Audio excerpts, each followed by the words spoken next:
Good evening, everyone. I seem to have no panelists tonight. I guess it's too exciting out there on the internet. After all, there is a war that could lead to something. Just a moment.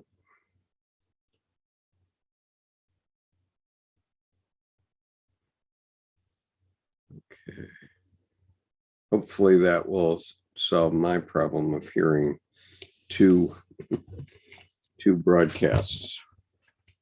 Anyway, here we are. And I will begin. We're on page or paragraph 213 in two essays on analytical psychology by C.G. Jung.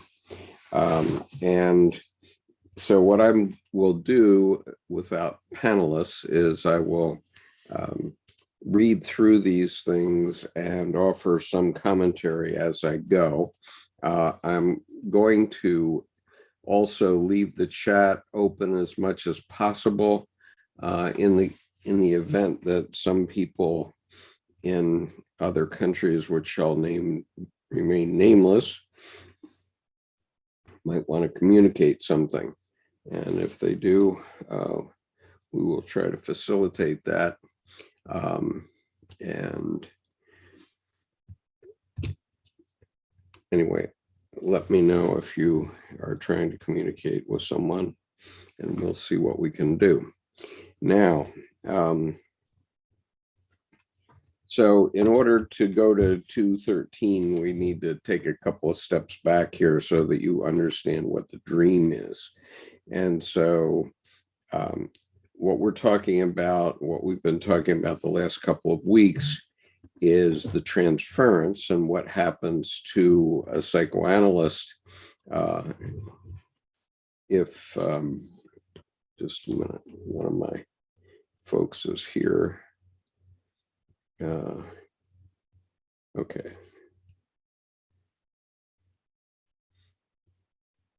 All right. If somebody is talking with a psychoanalyst, let's say it's a woman could move their psychological idea of father or lover over to the psychoanalyst. And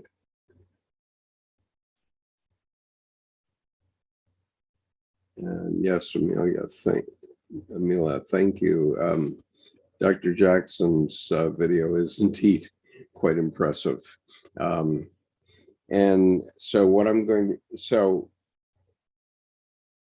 happens, and I know it happens because it even happens in everyday life. It happened in my life, where after my mother died in 2009, my mother-in-law was still alive. She still is alive. And so my psyche started to treat my mother-in-law as if she were my mother. And, that's perfectly fine. I have always highly respected my mother-in-law, who's now 91 years old. And so, but my feeling toward her now is like my mother, like I felt about my mother back before she died. And, if my mother were to come back, I'm sure I would not be changed toward her either. But somehow this is part of the healing of the unconscious, I suppose, where your unconscious says, well, if that woman who is your mother isn't there, then you can substitute someone else to take that place for you. And so that's what has happened to me in my actual experience. It doesn't have to do with psychoanalysis, but one can imagine that in psychotherapy, you can have this transference. And Here's Annabelle. Good. So I won't be alone here. So in psychotherapy, you can have this transference, which applies to the analyst. And so now the analyst is, in this case that Dr. Jung is describing, is serving as the father lover of the young woman. And so, Annabelle, I was just explaining that people tend to have a psychological phenomenon called transference. We might be seeing it now in our current events, in the sense that a lot of people look to a leader of a country as sort of a father figure, and maybe Putin isn't looking like such a father figure today. As Deb just told me a story as I came in here, that a Ukrainian woman called relatives in Russia, and the Russian family knew nothing about the war. Okay, they weren't aware that Russia was attacking Ukraine. But if Russians start to find out that there's actually a Russian invasion of Ukraine, that might not be good. And if we remember our history, both Napoleon and Adolf Hitler sort of blunted their sword on Ukraine. In other words, the people of Ukraine held back Napoleon until his army was decimated, and again, the Russian people, what was then the Russian people, the Union of Soviet Socialist Republics, did repel the Germans or held them off. They never got to Moscow, so far as I know, and there was a huge fight in Stalingrad, the Battle of Stalingrad, which also was fought to a draw at least. So they never got through Ukraine. The Germans never did. And so there's a comment here from Tarup. Tarup, if you're going to make comments about Bitcoin, please tell us how that works and how it applies to our lesson. If you don't want to do that, then I might have to invite you off the channel. So I have no objection to Bitcoin and talking about Bitcoin as sovereignty, but let's talk about it in a way that everybody can understand what it is you're trying to say. And so, Annabelle, how's your week been? Well, I was in Iceland. Oh, you were? How did you Yes. like it? That was a good place to be. My goodness, there must have been an interesting reaction to the war then in Iceland. Tell us about that. Iceland is pretty safe, and Iceland is pretty remote. I mean, there were a lot of people who I encountered working in various jobs, whether they worked in restaurants or were driving different cars around, or I went out on a glacier and there was a driver, and they were from all different parts of the world. One from Barcelona, 3 from Poland, 1 from Romania, a couple from Serbia, and they're all there. And they're there in that sort of, relatively speaking, open door EU kind of way. Mm-hmm. And that gave me a particular kind of perspective on what's going on here with Russia invading the Ukraine, because as I understand it, what's going on behind, well, one of the issues going on behind this is Russia wants to keep a kind of critical mass of global powers in its dominion, and NATO should be kept a little bit more contained than what NATO might become if a country like Iceland becomes part of NATO. And that seems to have to do with a kind of balance of power and a balance of economies. And it's interesting that the Bitcoin came up. I don't know very much about Bitcoin, but I did encounter the Icelandic krona this week. And the Icelandic krona is very strong in relation to the American dollar. And so, I mean, in the old days, I did a lot of work abroad, buying and selling printing with various different countries. I represented Dutch printers and binders when Dutch currency wasn't really quite strong enough to make it stand, right?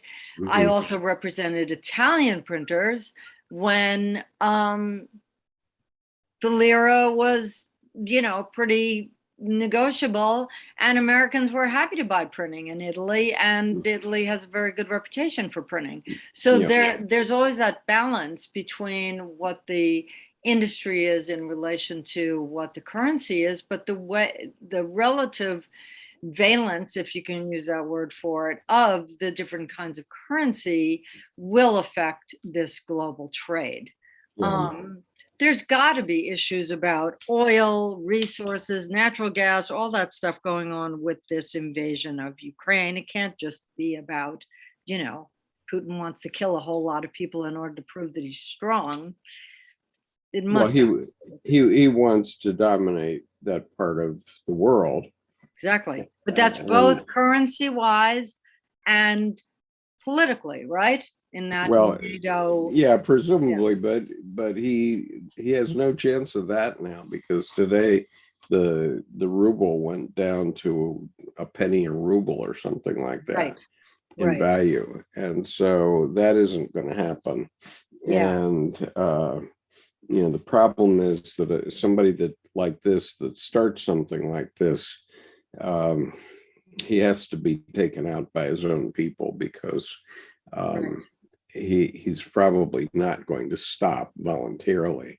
Now, I have to read something that's on Jungian point here on the chat, which is Amila is talking, and she says, I wrote an essay about the anima. My professor was absolutely confused and also offended.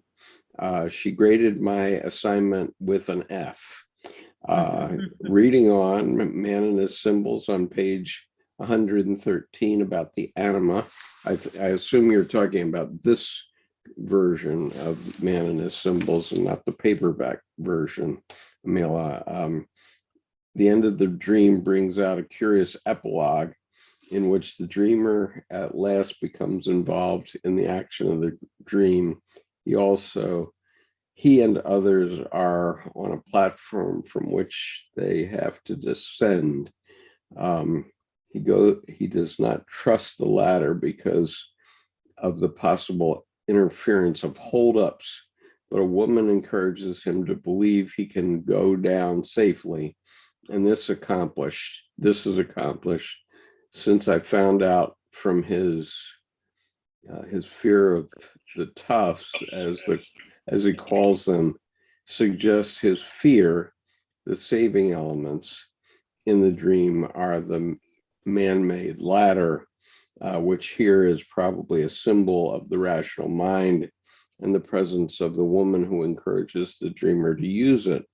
I have interpreted this analysis from a development perspective. The man is said to have relied on his parents. He intuitively continues to depend on his anima, which makes complete sense. But Amela, if somebody's giving you an F for evaluating something from a Jungian point of view, I think you might need to find another school because that's pretty fundamental.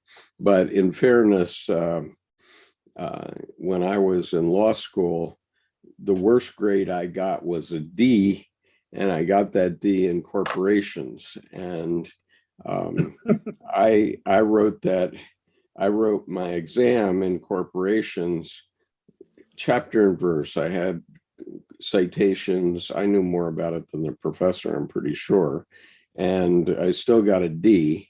And somebody said, well, he's the Black Mariah, because if you get a D from him, it means you're going to pass the bar exam. And so I just didn't let it get to me. So well, that reminds me of getting a D in a design class for being anti-contextual. And I said, we're students. It's inherently anti-contextual because they won't be built. Yeah. Okay, so Torp responds to me, you're talking about the Ukraine and Russia and Putin, thus they all have to do with money, i.e. the language of human value be a store of value and exchange, surely. So we're confusing a bunch of topics here, but my suggestion to you, Amila, is that that professor may not be a good one for you, but they may be. So if you can find other professors, that would be good. I just gutted it out in law school, and I did all right. I passed the bar, practiced law for 5 years, and I have since taken one corporation public, and I'm in the process of possibly doing it again. So I'm not too worried about what his grade of me was. But in terms of this dream that you mentioned, it certainly sounds like the man was relying on his anima, which all of us have to. I mean, because that the anima represents your unconscious and your conscious mind, and she pretty much calls the shots for men, at least heterosexual men, and the same of the animus for women. I think also too, I noticed in college a lot of professors who are against Jung, and I always said, it's because you're not comfortable with the not knowing. You're trying to make it to where I can write everything down, memorize everything in rote ways, and then show people just how smart I am. I said, it's like a geometry proof when you have 93 steps in the back of the book. I do it in 49. You butcher me on the board and we end up with 56. It's still a lot better than 93. So the intuitive part is incorporated in Jung. And I find that a lot of the pushback is that, people don't have something to go explain to their parents how smart they are. Yeah. Sorry, I have my tensor light, which lights up one side, and I'm just looking to see if I have the paperback Man and the Symbols handy. I do have it, Amila, but I don't have it right at my fingertips because this version, the hardbound version, is better, and you can look at it for free on our Dropbox. So I urge you to look at it there.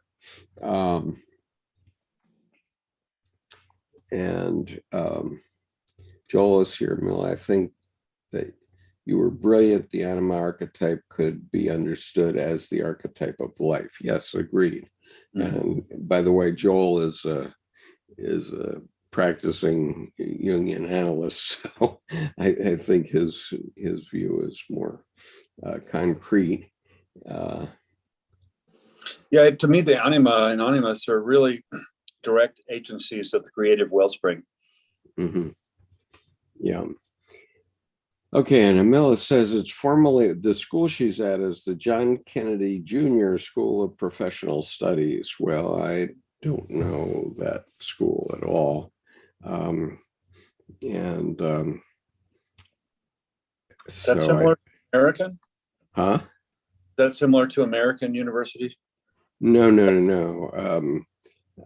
It sounds, it must be is it an online thing, Amila? It might be that. It might be somebody who's stolen the name of John Kennedy Jr.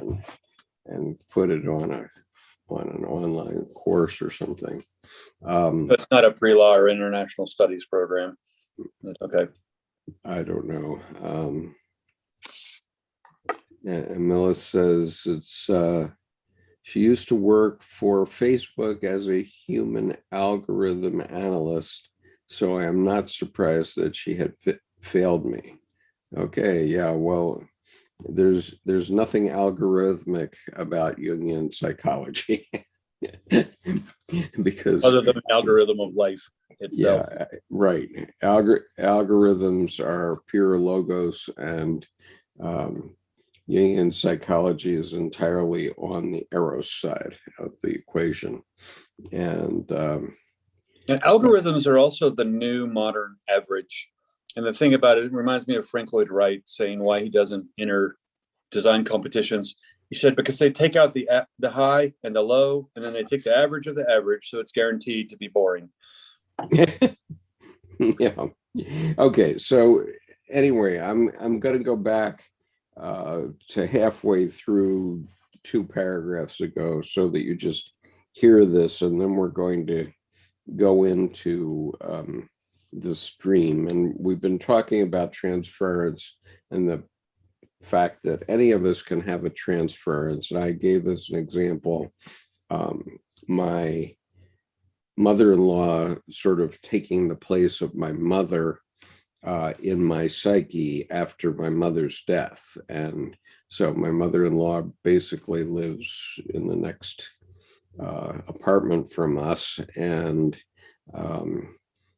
so she's with us all the time, and my psyche treats her as my mother, which is the transference to her, which is fine, because it makes me want to treat her, respectfully and lovingly, which is a good thing when you have a mother-in-law. Right. So human algorithm analysts, boy, I think that's a oxymoron. But anyway, like a $5 people watcher. Right. So here's the dream that we actually read this last week, but I want to go back and read it again so people know what we're talking about. So Dr. Jung was having an analysis with a young woman, and she had the following dream. Her father, who in reality was of small stature, was standing with her on a hill that was covered with wheat fields. She was quite tiny beside him, and he seemed to her like a giant. He lifted her up from the ground and held her in his arms like a little child. The wind swept over the wheat fields, and as the wheat swayed in the wind, he rocked her in his arms. And then paragraph 212, from this dream and from others like it, I could discern various things. Above all, I got the impression that her unconscious was holding unshakably to the idea of my being the father lover, so that the fatal tie we were trying to undo appeared to be doubly strengthened. Moreover, one could hardly avoid seeing that the unconscious placed a special emphasis on the supernatural, almost divine nature of the father lover, thus accentuating still further the overvaluation occasioned by the transference. I therefore asked myself whether the patient had still not understood the whole fantastic character of her transference, or whether perhaps the unconscious could never be reached by understanding at all, but must blindly and idiotically pursue some nonsensical chimera.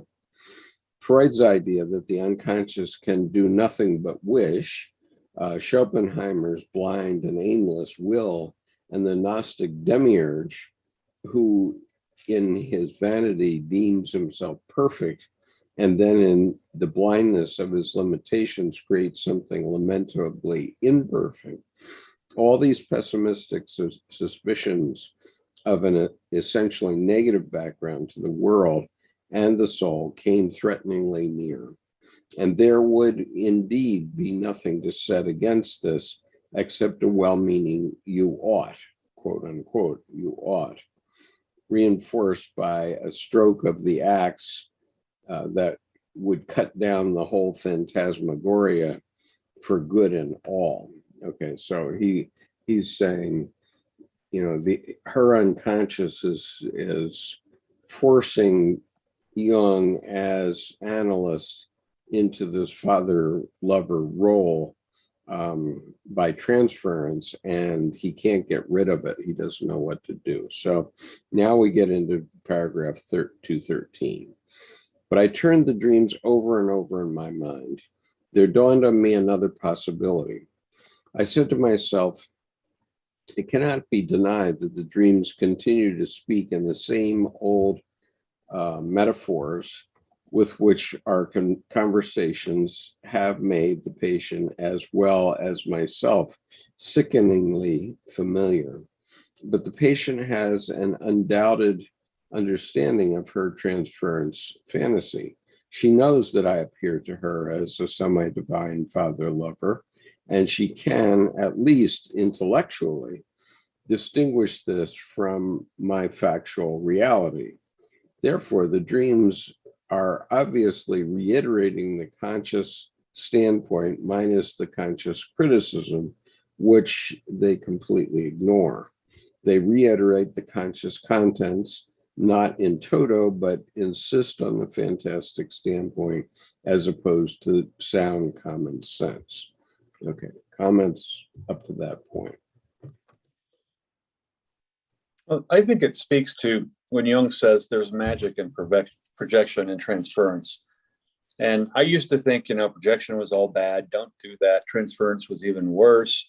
It was the higher octave of that, where it was more wholesale, all the contents of a whole concept. But when Jung mentioned that there's magic there, I think what it is, and I see this with my clients, where they can project towards, at, or to, or on me. But what happens is I don't take it, but I don't bat it right back. And what I think projection is a natural way to be able to see something outside yourself for the potential of getting a larger perspective.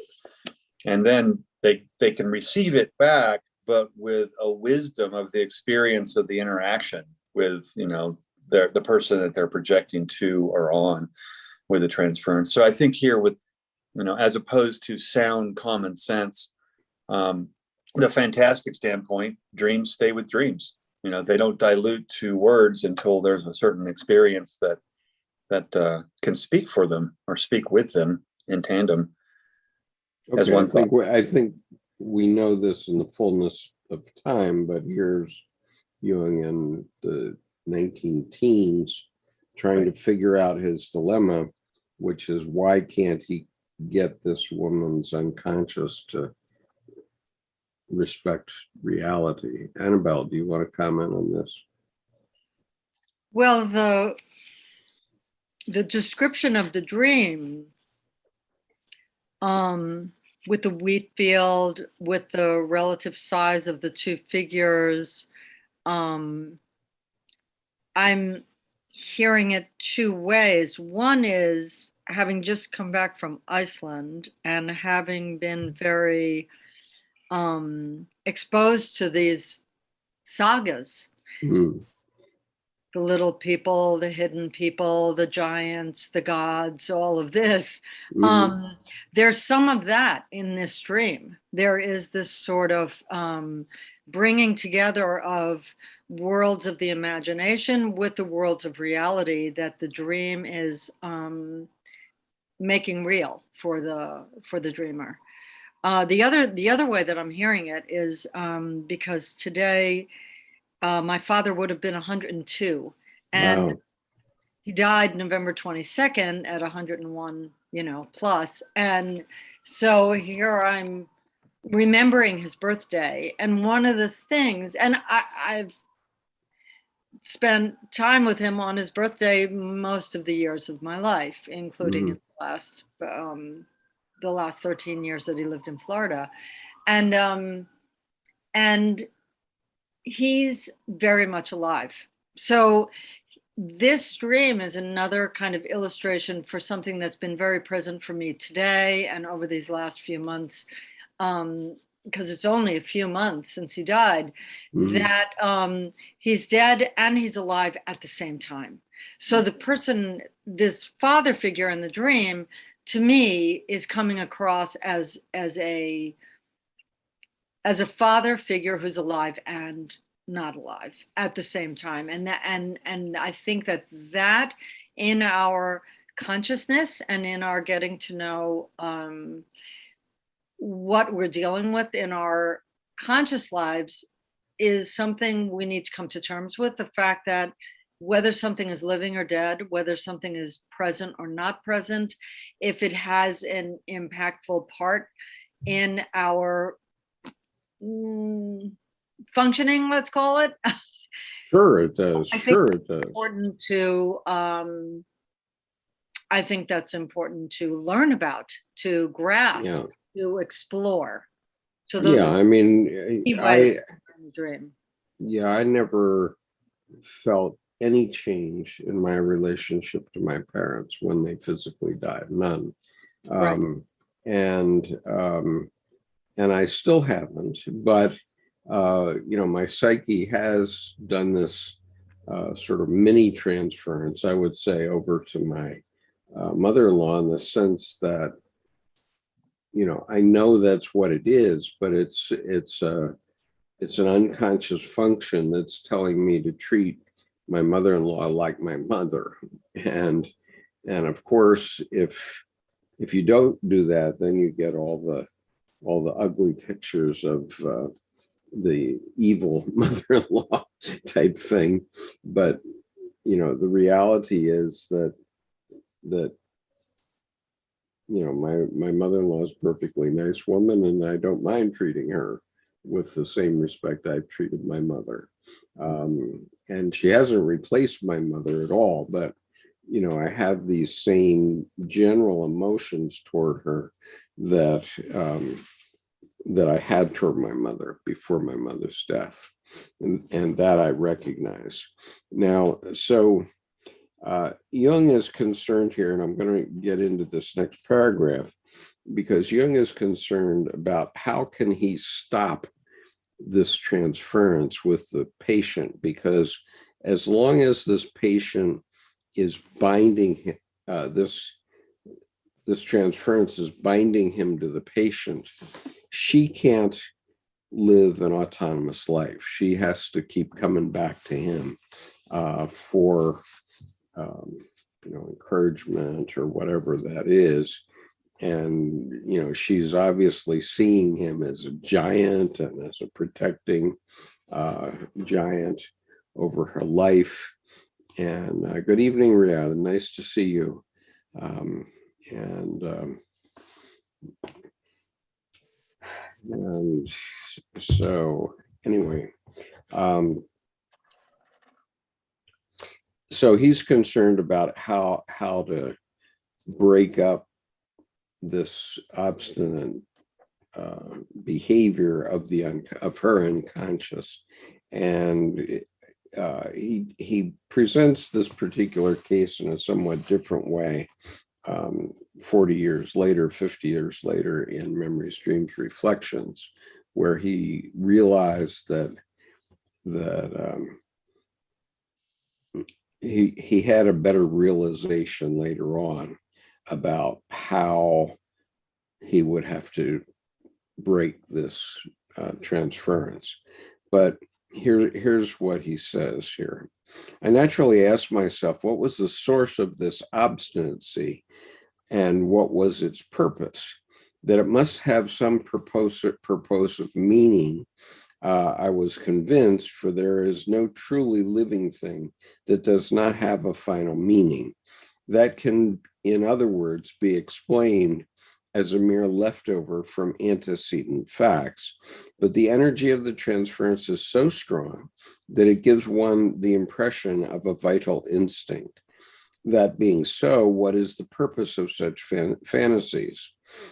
A careful examination and analysis of the dreams, especially of the one just quoted, revealed a very marked tendency, in contrast to conscious criticism, which always seeks to reduce things to human proportions.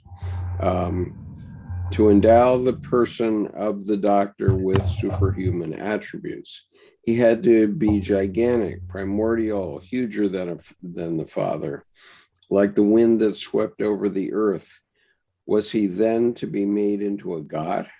Or, I said to myself, was it rather the case that the unconscious was trying to create a god out of the person of the doctor, as it were, to free a vision of God from the veils of the personal, so that the transference to the person of the doctor was no more than a misunderstanding on the part of the conscious mind, a stupid trick played by sound common sense.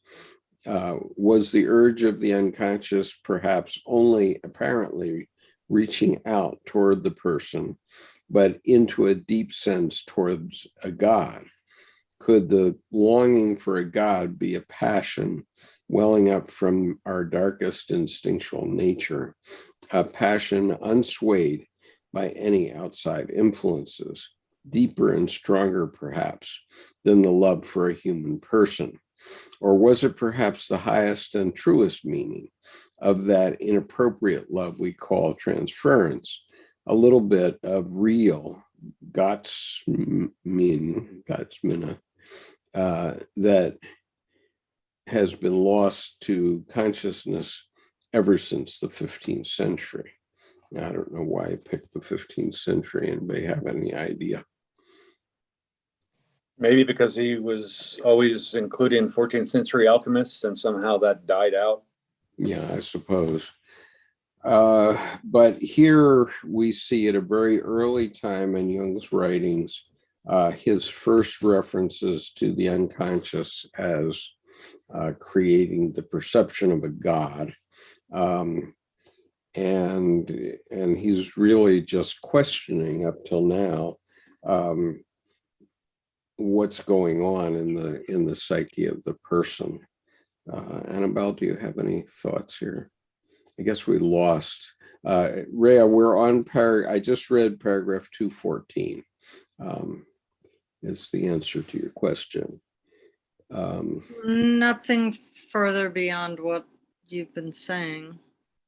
And I think I'd clarify that alchemy didn't die off after the 14th century, but it did go more in hiding. It basically got skewed out of the public governmental approval. So it had to kind of had to go rogue or more in silent running after the 14th century. Well, and that's right. And they stopped teaching it after the 17th century. Right. So in university. And so by the time Jung came along in the early 20th century, or the late 19th, but really we're talking about the very early 20th century, he was surprised to find out that he was talking about the same things that the alchemists were talking about. Mm-hmm. He said, this world is my world. And so it's interesting. She made, like he brought the point up, she might be trying to make it a god out of her dad. And then in a sense, the transference, she's not done with her dad, her father. And in a sense, there may be an abandonment piece, and then he comes along and she reaches out and grabs again because it was ripped. So in a sense, there's a wound. So there's possibly a displacement of the attachment onto him that then catalyzes Well, we're intense. never done with our father or our mother, for that matter, I don't think. But And I think I mentioned yesterday, it's like when my dad died last year, it was a blessing to have him as a dad. But when he died, all the blessings became blessings with a capital B, and there's an intensification, but nothing changed. But the rock, the man who was there, just was not there for further conversation, interactive. right. And All a right, brightness occurred. So let's go ahead and read 215. Annabelle, do you want to read that? Sure.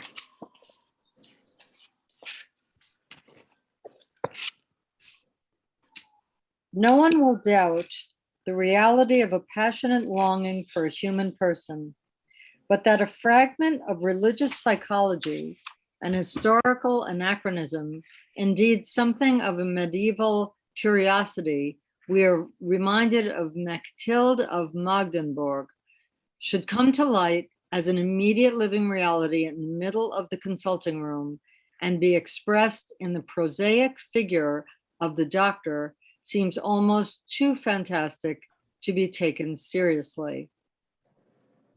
We're reminded of Mechtilde of Magdeburg. Well, As maybe if, yeah, he was. Something about You mean that's not top of mind for you? not really. I mean, got a hair picture. Got a Maybe he was reminded of Mechtilde of Magdeburg, but the rest of us are not. Our education is too crappy to ever have us understand those things. But the reality. The point is that Mechtilde of Magdeburg was a historical anachronism and a medieval curiosity. Yeah. Sounds like. Yeah. Then being expressed, that curiosity and anachronism being expressed in the prosaic figure of the doctor seems almost too fantastic. It seems like he's saying something about himself. Well, sure he is. And he is prosaic. That's what I think he's talking about. Yeah, yeah. He's a prosaic figure, a figure who is physically there, and you can talk about him and reach out and touch him. It's not that he's poetic, right? Right. But to the patient, he may be. I mean, it sounds like to the patient, he is more than prosaic.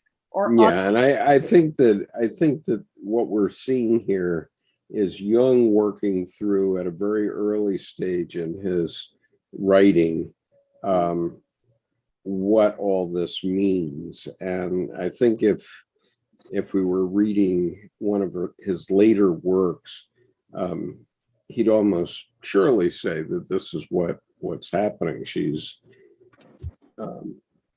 transferring onto me and making me something much bigger than I am.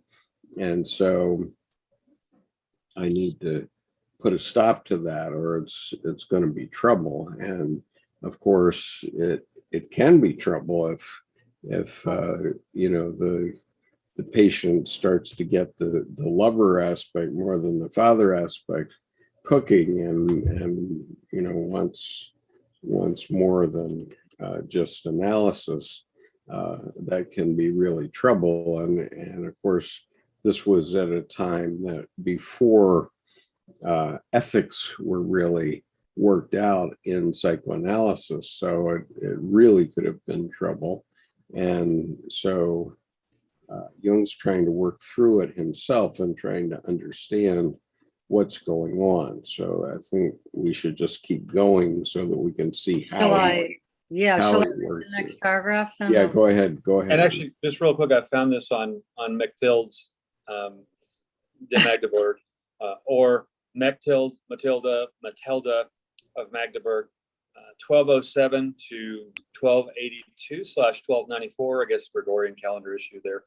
A Beguin who was a Christian medieval mystic, whose book Das Leben liegt der Gottheit, the flowing light of divinity, is a compendium of prayers, dialogues, and mystical accounts. She was the first mystic to write in German.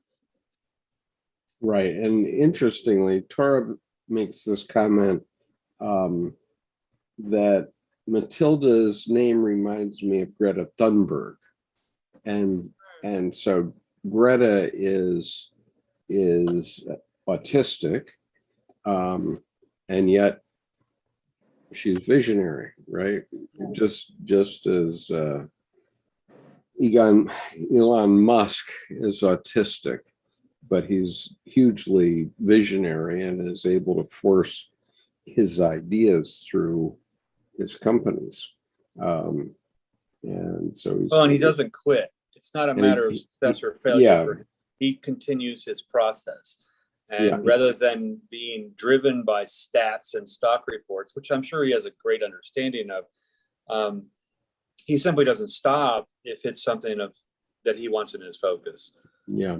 Justin says, for your information, Matilda of Magdeburg, born 1207, died after 1282 or 1294, wrote a compendium of visions, prayers, dialogues, and accounts, and was the first mystic to write in German. And Turp says, exactly, and looking for the world to be her daddy. Okay. So Jung is in 2018 or whenever he's writing this, or 1918 whenever he's writing this, he's still working through this material. So let's keep going. So go ahead, Annabelle. Okay. A genuinely scientific attitude must be unprejudiced. The sole criterion for the validity of a hypothesis is whether or not it possesses an heuristic, i.e. explanatory value. The question now is, can we regard the possibilities set forth above as a valid hypothesis?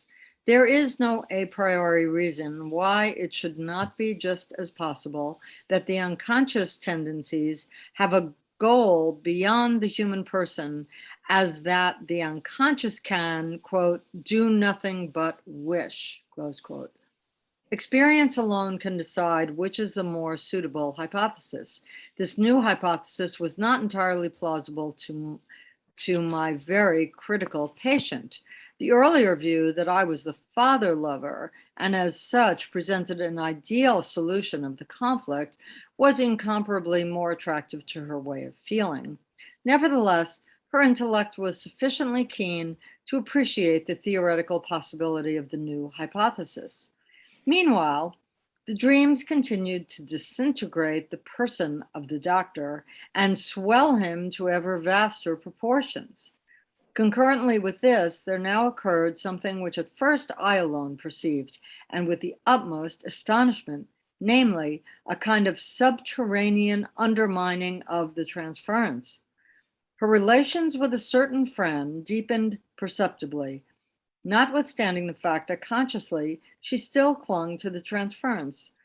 So that when the time came for leaving me, it was no catastrophe, but a perfectly reasonable parting. I had the privilege of being the only witness during the process of severance. I saw how the transpersonal control point developed. I cannot call it anything else, a guiding function, and step by step gathered to itself all the former personal overvaluations, how with this afflux of energy, it gained influence over the resisting conscious mind without the patient's consciously noticing what was happening. From this, I realized that the dreams were not just fantasies, but self-representations of unconscious developments, which allowed the psyche of the patient gradually to grow out of the pointless personal tie. Right. So the thing that we need to remember is that all of us are developing throughout life, and our psyche knows how to develop us. In other words, our psyche does a lot of things unconsciously.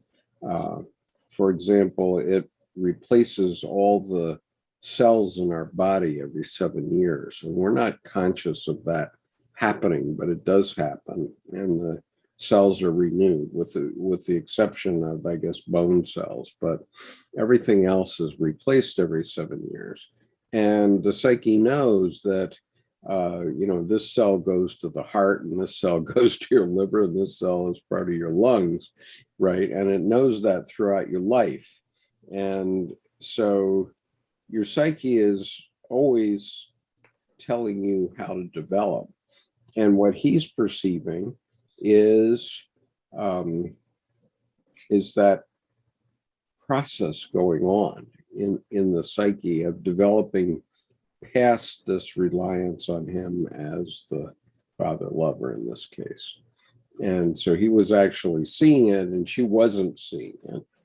And it's not entirely clear how that all came down, but and Joel says, I had technical issues here. Oh, okay. Yeah, Joel had technical issues. I'm sorry about that, Joel. If you can come back on, please do. You bring up a good point with the 7-year regenerative process of the body, because in that sense, the autonomic functions, I don't think, if I'm conscious of breathing or conscious of my heartbeat, I can move it around. I can breathe faster, slower. I can speed my heart up by exercise. I can slow it down by meditation. But when I'm not doing those things, breathing and my heartbeat just occur. And that's the autonomic function. And I think I'm glad you brought that up, because it feels like the autonomic functions are the physical unconscious. And they're talking here about the afflux, and I'm gathering that that's the counterpoint of influx. So this outpouring of unconscious energy that took over the conscious mind by, in a sense, a flood, literally, the afflux, or a flooding out rather than a taking in. Right. So it is part of this developmental procedure, and he was actually observing the process, although she wasn't. Okay, she wasn't observing it consciously, but he could observe it consciously happen, and he recognizes that that's the healing power. This is what Jaffe was talking about. The whole purpose of Jungian psychology is to bring the healing power closer to the to make accessible the healing power of the unconscious. And so in this case, the healing power of the young woman, he's observing it consciously, but she isn't yet aware of it. Yeah, and when he calls it in italics, a guiding function, and step by step gathered to itself all the former personal overvaluations. So it feels like the unconscious became the guiding function to drown with the afflux flood, the overvaluations, to, in a sense, chill them out, to saturate them instead of them being desiccated and all, up here, worried, anxious, calling for attention. It just, in a sense, it was a salve gathered to itself all of them, right, so that they were held like she was.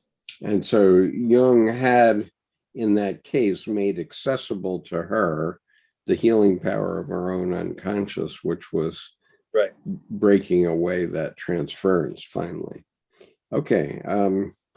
Joel, are you up to speed, or shall we continue? It's nice to see you back. I'm okay now. Okay. All right. Jordan, you want to read 217? Sure. Paragraph 217. This change took place, as I showed, through the unconscious development of a transpersonal control point, a virtual goal, as it were, that expressed itself symbolically in a form which can only be described as a vision of God, capital G.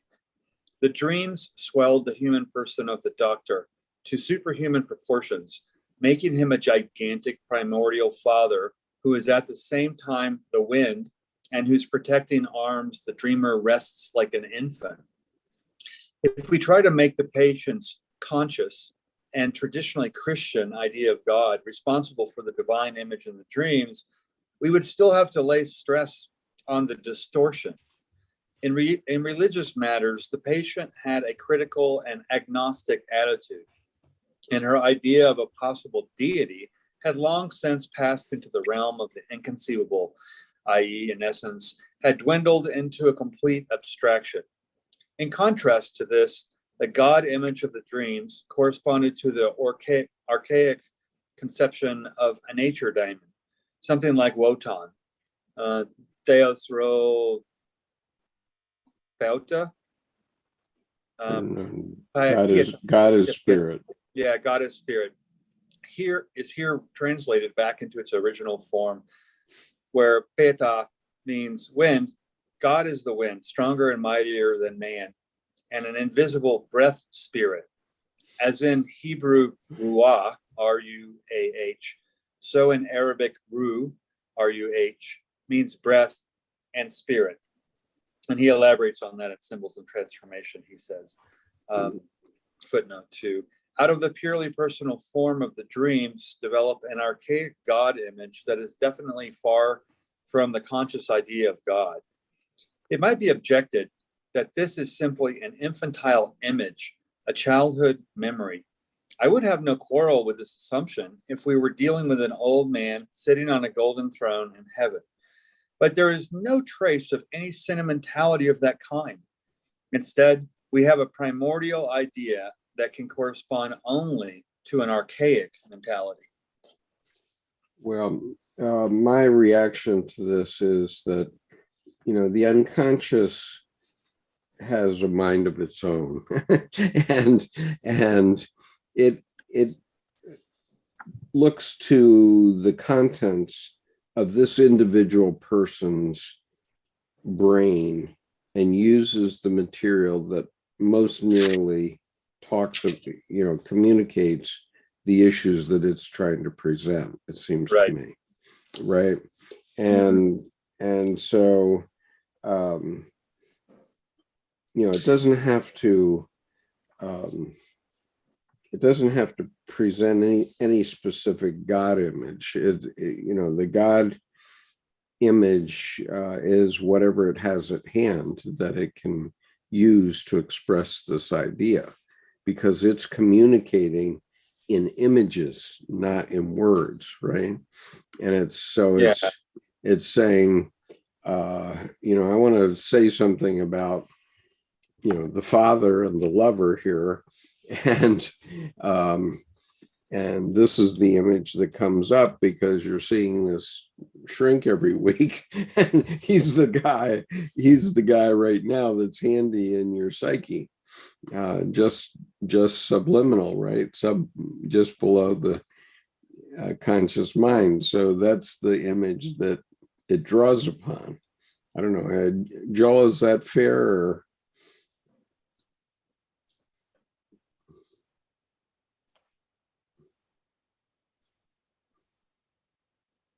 Can you repeat? Escape?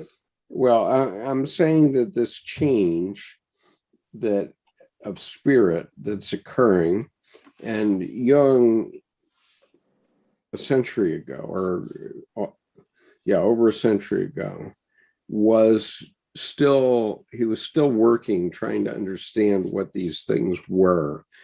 He didn't have a fully formed psychology at this point when he's writing this essay.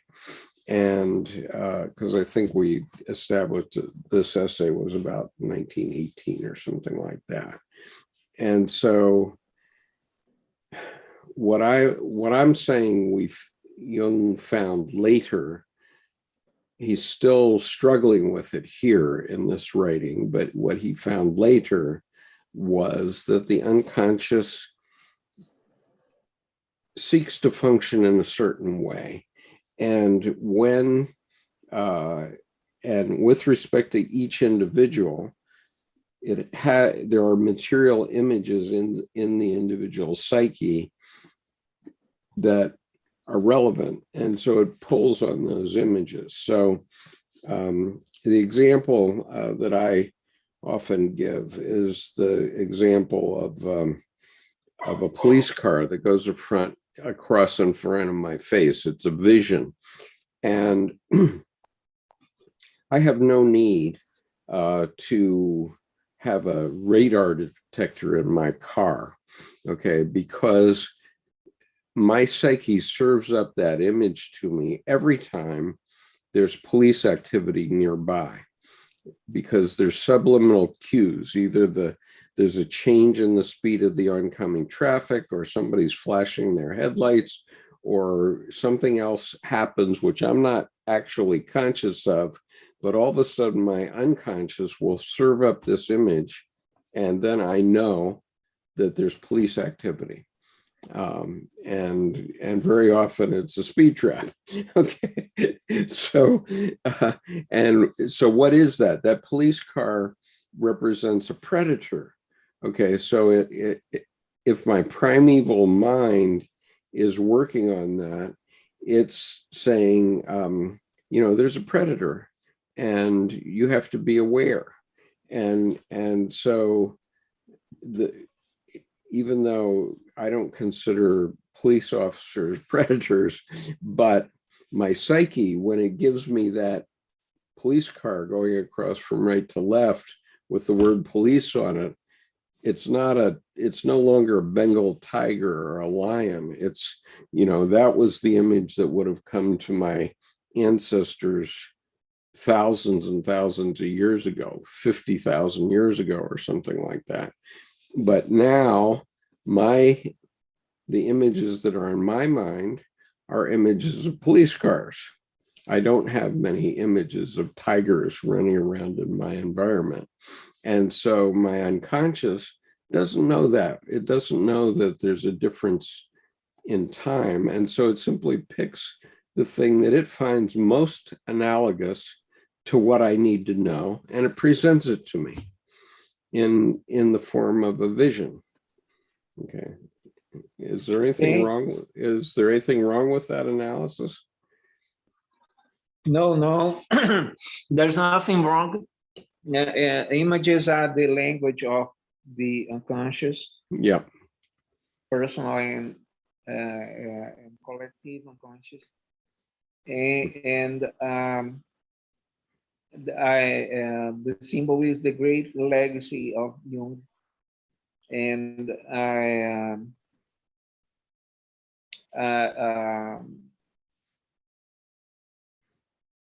we have to come to terms with our unconscious, and I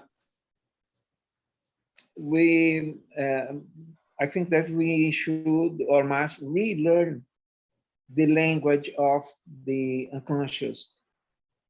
Mm-hmm. We have learned to reread the unconscious, or to keep in touch with our personal images, or how our conscious appropriates itself of an image that comes from the collective unconscious, or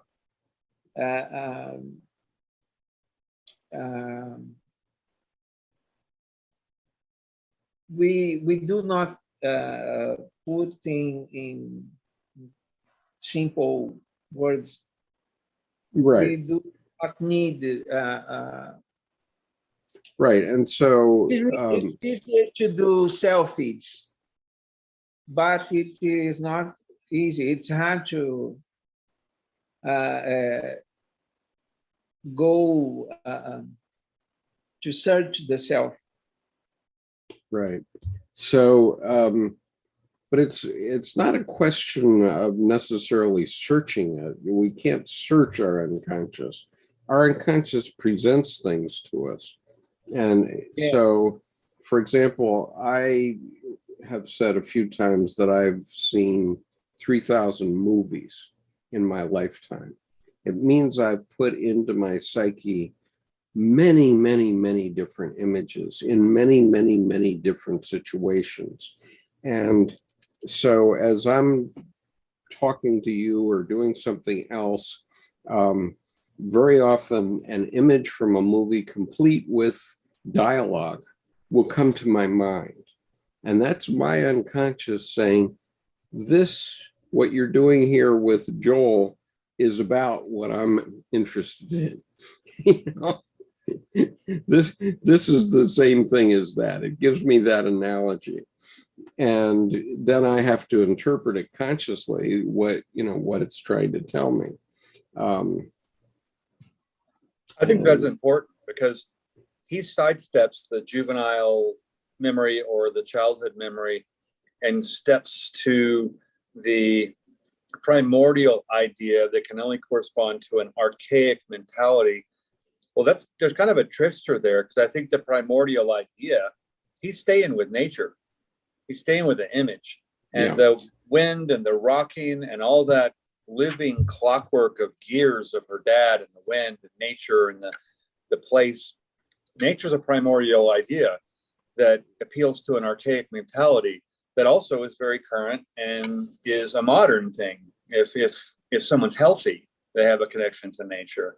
So I think when he's staying with the image, just by staying with the image, he sidesteps it as a childhood memory and goes to the bigger picture of capital N nature. Right. I mean, Joel, Annabelle, thoughts? Stick to the image.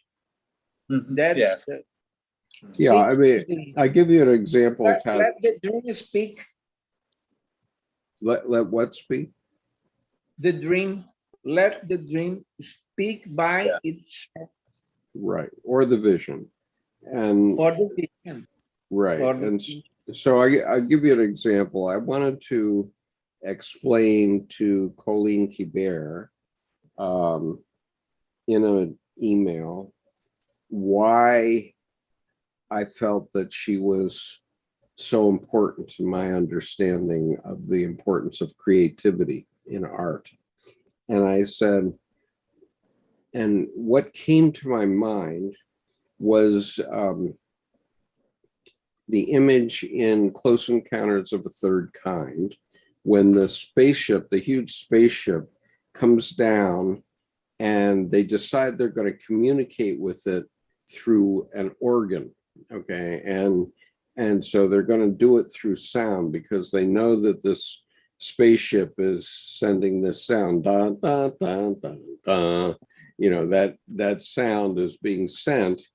And so they know it's communicating somehow. So they have set up an organ to communicate with it when it comes down near Devil's Tower. But what happens is that the spaceship hasn't modulated or controlled its information.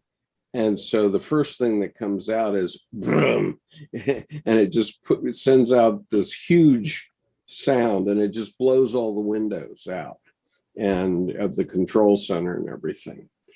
And basically, that's what happened to me when I started interacting with Colleen and Tim Holmes, because their information and what they presented to me was semi-new to me, and yet I was resonating with it. And we're in the midst of that symphony that we're playing now among the three of us. And it's extremely powerful. But that's the image that came up that allowed me to talk in analog with Colleen about what her insights and Tim's mean to me, and what I hope to convey to others, so that they understand how important I think this is, and how important I think what we're doing in our confluences, for example. Well, that scene's a really good one, because there's a dun dun dun dun dun, and then it comes back dun dun dun dun dun, and is it I can't remember his name now. He was in Jaws too, but they were about to kind of get all freaked out. He goes, no. It's learning. It's learning, not knowledge. It's learning how to speak to another language. And then it goes, and then they go, and then they play a little Simon game. And then all of a sudden, and, Yeah, you know, right, they're right, like, oh my God, it gets it. And it's able to then just have that afflux. I love that word. I mean, I hadn't seen that in I don't know how long. That afflux of the music, that's the communication there. Yeah, yeah. And it just really gets going. And Richard very Dreyfuss. powerful. Yeah. I like to for example, I like to say that the COVID-19, SARS-CoV-2, inaugurated a phase that I like to say, I like to call the great introversion, because our civilization is very much extroverted, and what about our images? Yeah. And the excessive propaganda, the outdoors, those images, by this, by that, those images, those seductive images, does not feed our souls, and we really are learning or relearning how to How to communicate with the ourselves. language of the dreams, the language of the dreams, the idiom of the dreams of Right. our and this great introversion phase is a forced one, but it forces us to keep in touch with our images. That's a really, I like that, because I noticed also too with clients, and they'll come to a block and they're like, well, and they stop, and you can tell they're feeling something, but then there are no words. And inherently, inevitably, they'll go, oh, I'm sorry. No, sorry. Just sit, steep with the feeling. There's no explaining to do, none. You might not even need words. That you've come to a point, steep with it. Your tea, steep with this feeling. And when they just simply relax, and they do, it's like 1 or 2 seconds and some brilliant thing comes out of their mouth. Like, oh, I get it, and they're off, bye. It's like, because they taught themselves. And it's kind of like I guess, Queen of Cups and Tarot, all the wisdom of the ages lives in your emotions. Right. But they have to sync with it. And so when they're trying to get all explainy, that's petitioning to show your work and please the parent or a partner or what have you. But when you get them to just sync with themselves, and just because they had the feeling is the only thing that needs to be there, it turns, and it's like synchronizes the watch, and all of a sudden then their language, it's like that Close Encounter scene with the music is a perfect example. All of a sudden they have the calculus of their own feeling words. And then when they speak, it's a sentence, it's half a sentence, but it's so clear and Right. It's so heartfelt. Now there's an interesting exchange going on the chat between Amila and especially Justin Case, where Amila is talking about various things like a voodoo priestess and various mystics and psychics that are out there in society, and she says usually they have to be ordained or have some licensure, I suppose. And Justin says, right, if God chooses to show you, but pursuing the mystical experience is considered a sin in Christianity, except among Jesuit monks. And then Amila says, in some cultures, the divine women are usually protected by men in their own coven, tribe, cult, or whatever structure they're in. yes, again, it is training discipline in the graduation. Have you had time to view the video on Women in the Bible by Dr. Jackson? I began but didn't finish as I'm in the live chat now. Yeah, okay. So the problem is that I don't think it's as easy as offering licensure. I mean, I don't obviously have any licensure vis-a-vis psychology, and I often disavow having such licensure, but I believe that, you know, when you have a mystical experience, when you have a religious experience, which is how a lot of all the religions, I guess, really got started, was people started to talk about their mystical experiences. For example, Abraham, talking about the vision that caused him not to sacrifice Isaac or his other son, whose name escapes me at the moment. I agree on the licensure because, for example, I mean, it's all about regulations and insurance. And so regulations and liability of said regulations being regulated.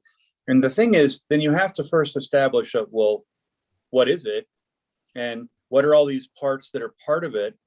And in the 90s, there were a lot of architects in the Southwest who literally just handed over their license because the septic systems they were designing for their off-grid homes were so far in advance of the Universal Septic Code that they were then consequently illegal, except they were better.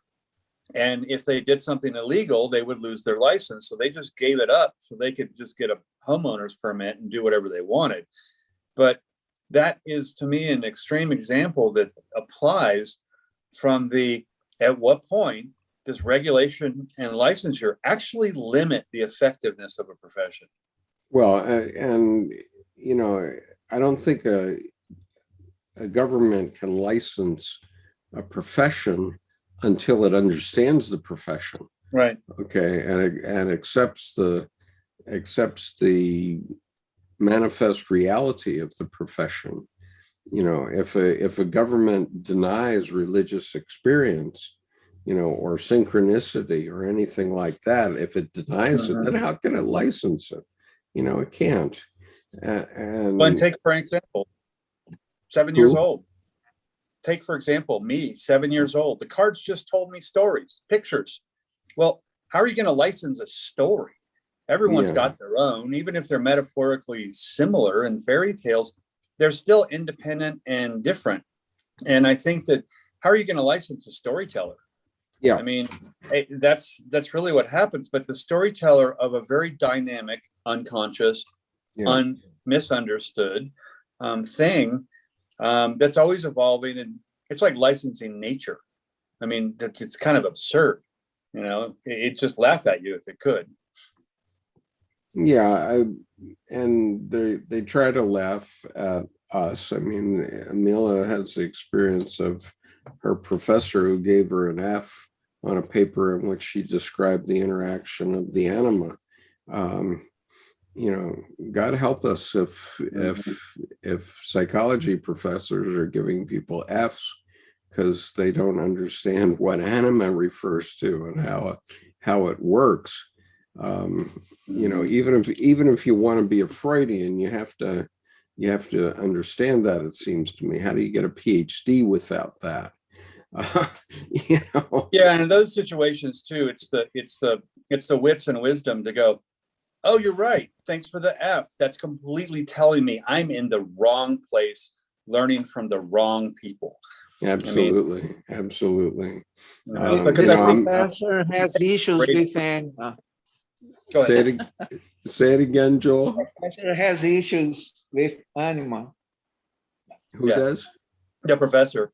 Oh, yeah, it hit him hard. That's probably. I think it's a woman professor. I think she told us it's a woman professor, and so just call it the spirit. I mean, anima, animus.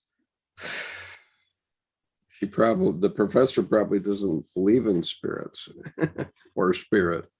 Or she touched a nerve. Or- she triggered the professor to throw the tantrum via the grade. I mean, He's a serious candidate to an analysis. yeah. Yeah, I mean, I don't know. I need help. I literally need help. We need help in terms of what we're doing. And today I posited to Colleen before I got slapped on the wrist by her daughter. I posited to Colleen that we have to now do a new Aranos, because I was planning to go to Aranos at the end of April this year. I was scheduled to do it 2 years ago, but got canceled because of COVID. And I was planning to go this year, but what we're really doing is actually a new Aranos. It's a new way of looking at things. And I said to Colleen in an email, okay, I didn't try to contact her, but I guess I did. And You were told. I had been told, and now I'm told again. So both Bob and I got our wrists slapped. But why would I go to Aranos, where I'm just going to hear the same old things from the usual suspects, when we have to create a new Aranos? We have to carry what happened at Aranos into a whole new dimension that hasn't even really been explored yet. And that's what we're doing in our confluence, but we're going to have to do it every year and maybe multiple times a year and in multiple places in order to get the point across. I mean, just as Joel was talking to us about a new appomattox for the American psyche, but Joel, I think we might have it. It's amazing how wars cause us to close ranks psychologically, and I think it's happening very quickly here.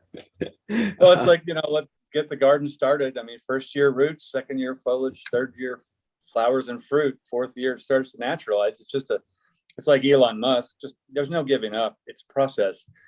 I mean, just don't go too far too fast. So it is a process, and I'm starting to recognize it and call it out. And today I spoke of it for the first time. Nobody else spoke about it this way, but for the first time I spoke of it as a new Aranos that needs to be done. And what was Aranos? Aranos was a lot of people with very deep ideas who are getting together once a year for about 80 years, something like that, and still getting together. It started in about 1930, so except for a couple of years, I think they did it every year, even during the war, without fail, and they developed whole new ideas about the psyche there. Those people did.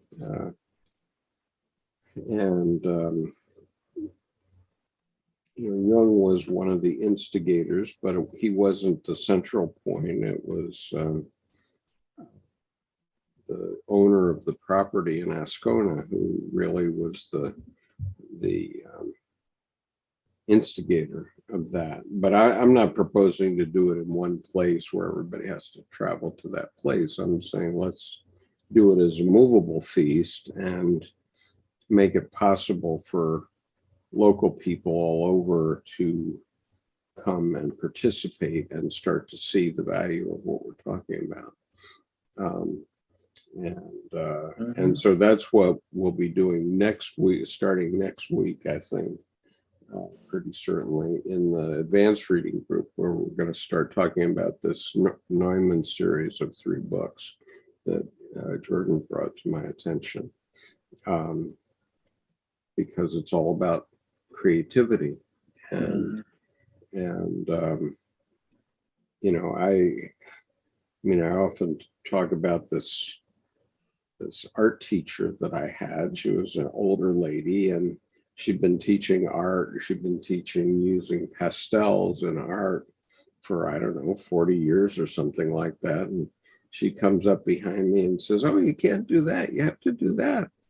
I said, "No, I don't." Come on, give me a break. And well, I remember people saying in architecture, "You can't do that." I said, "I already did. It's right there on the wall. What are you talking about?" I mean, but so I loved it when the bleeding edge was past the reaction. I mean, sorry, too late. You should have got me about 2 hours ago. But now it's there. What do you mean I can't? I have. And so I think it goes back to her grade. Don't get disheartened by someone else's judgment. I mean, you have to have your own zeal, and it doesn't mean a thick skin. I just think it means to be unthreatened. So Amelia says there are many dirties in ancient religions, the saints in Catholicism, and even the stories in Christianity are divine experiences themselves. The Bible itself is a divine experience. Surely all that's true. But they also aren't the only experiences. And so, as I say it, the Bible's 100% true. I'm not going to argue with anything that's in the Bible. I'm just going to argue about whether these things physically happened in the way that magical thinking people want it to be, or whether it happened in another way that has the same effect, but not magically. Well, and when we talk about the saints, everyone's often implying this love and light stuff. And that's fine in a way. But if you look at hagiography, which is the history of the death of the saints, I mean, a friend in college was doing his thesis on hagiography. And it was quite interestingly a contrast of the mode of life and the mode of death, and the manner of life and what occurred in their death. Instead of just, the saints, like it's a nice icon on a, Russian or whatever or other church, the iconic art, play with the substance of the story, not just the inert, here's the picture, look at that, oh, it's a saint, as if that said anything. That's kind of a spiritual soundbite in a way. So to go a little deeper and look into the hagiography, the life and death of it. Yeah, I mean, it's like Jordan Peterson referring to Jung quotes and people thinking he's Jungian. Good God, he's the complete opposite of Jung. And like a Jungian disco ball, each little mirror flashes out another Jungian quote, but you don't really know what's inside. Yep, that's right. It's something like that. All right. Well, I would love to get through to the end of this chapter. And so we have 3 more paragraphs, but 218. But 218 is a page and a half long, and I'm going to assign it to Jordan just to be. Shall I? Okay. It's 2 pages long. So go for it, Jordan. Let's see if we can get. My favorite kind of paragraphs. Okay, so everybody has to keep in mind that from Jung's perspective, each paragraph was one idea. Okay, it was like one fruitcake. Right. And so this is a fruitcake that we're going to now cut up and see if we can understand what's in it. And this one looks like a 3-layer fruitcake. So, paragraph 218. These primordial ideas, of which I have given a great many examples in my Symbols of Transformation book, oblige one to make, in regard to unconscious material, a distinction of quite a different character from that between, in quotes, preconscious and, quote, unconscious, or, quote, subconscious and, quote, unconscious. The justification for these distinctions need not be discussed here. They have their specific value and are worth elaborating further as points of view. The fundamental distinction which experience has forced upon me claims to be no more than that. It should be evident from the foregoing that we have to distinguish in the unconscious a layer which we may call the personal unconscious. The materials contained in this layer are of a personal nature insofar as they have the character partly of acquisitions derived from the individual's life and partly of psychological factors, which could just as well be conscious. It can readily be understood that incompatible psychological elements are liable to repression and therefore become unconscious. It can readily be understood that incompatible psychological elements are liable to repression and therefore become unconscious. But on the other hand, this implies the possibility of making and keeping the repressed contents conscious once they have been recognized. We recognize them as personal contents because their effects or their partial manifestation or their source can be discovered in our personal past. They are the integral components of the personality. They belong to its inventory, and their loss to consciousness produces an inferiority in one respect or another. An inferiority, moreover, that has the psychological character not so much of an organic lesion or an inborn defect as of a lack which gives rise to a feeling of moral resentment.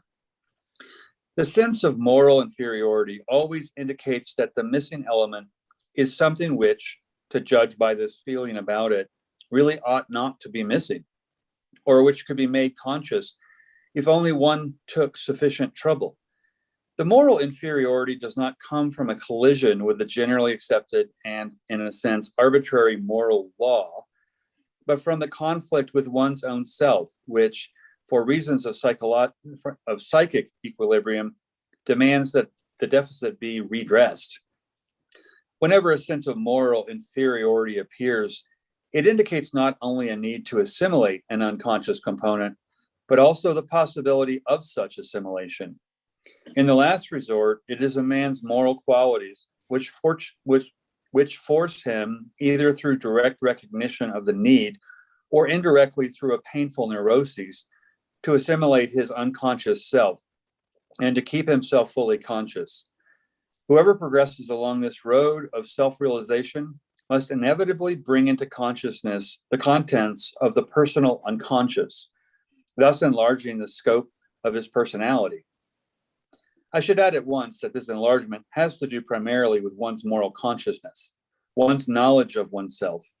For the unconscious contents that are released and brought into consciousness by analysis are usually unpleasant, which is precisely why these wishes, memories, tendencies, plans, etc., were repressed. These are the contents that are brought to light in much the same way by a thorough confession, though to a much more limited extent. The rest comes out as a rule in dream analysis. It is often very interesting to watch how the dreams fetch up the essential points bit by bit with the nicest choice. The total material that is added to consciousness causes a considerable widening of the horizon, a deepened self-knowledge, which, more than anything else, one would think, is calculated to humanize a man and make him modest. But even self-knowledge, assumed by all wise men to be the best and most efficacious, has different effects on different characters. We make very remarkable discoveries in this respect in practical analysis, but I shall deal with this question in the next chapter. Okay, so what comes to my mind as you read that is Jimmy Carter saying that he has committed adultery in his heart. Okay, and when he stated that he had committed adultery in his heart, everybody thought he was going to get defeated because of that. But the reality is that, pretty much every man has committed adultery in their heart in one way or another. And so it humanized him, in my view. And so there's one example, but others want to speak to this. That's a good one, though, too, because of the unpleasant quality that Jung is bringing. And in that unpleasantness indicates also usually an intensity. Things that are real easy and happy-dappy, well, not that they're not wise, but they're usually not going to affect a spoken truth as effectively.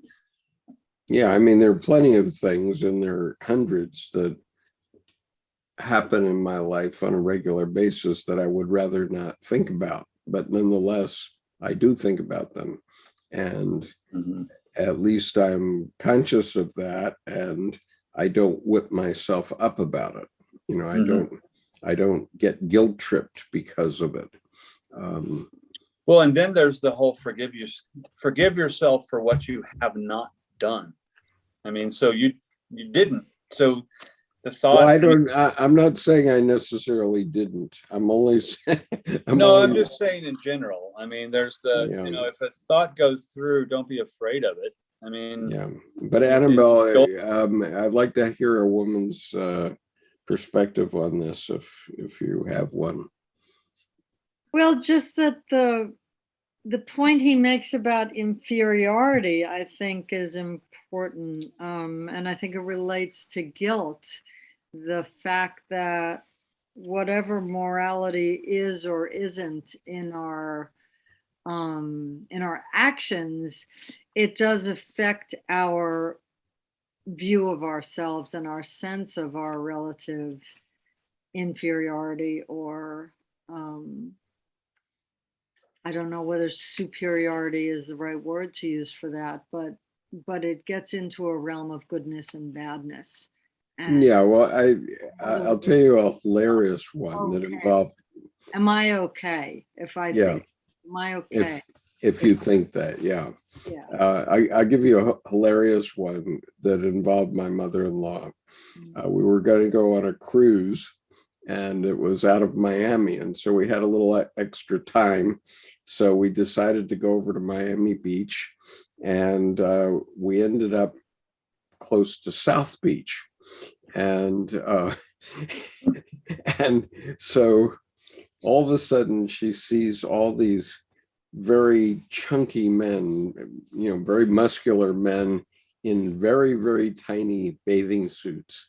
And it was like she was a 15-year-old. She wanted to follow them. Wow, that's really cool. I want to know about these men.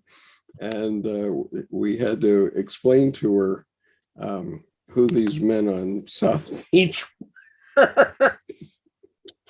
And she goes, "Oh, I didn't know that."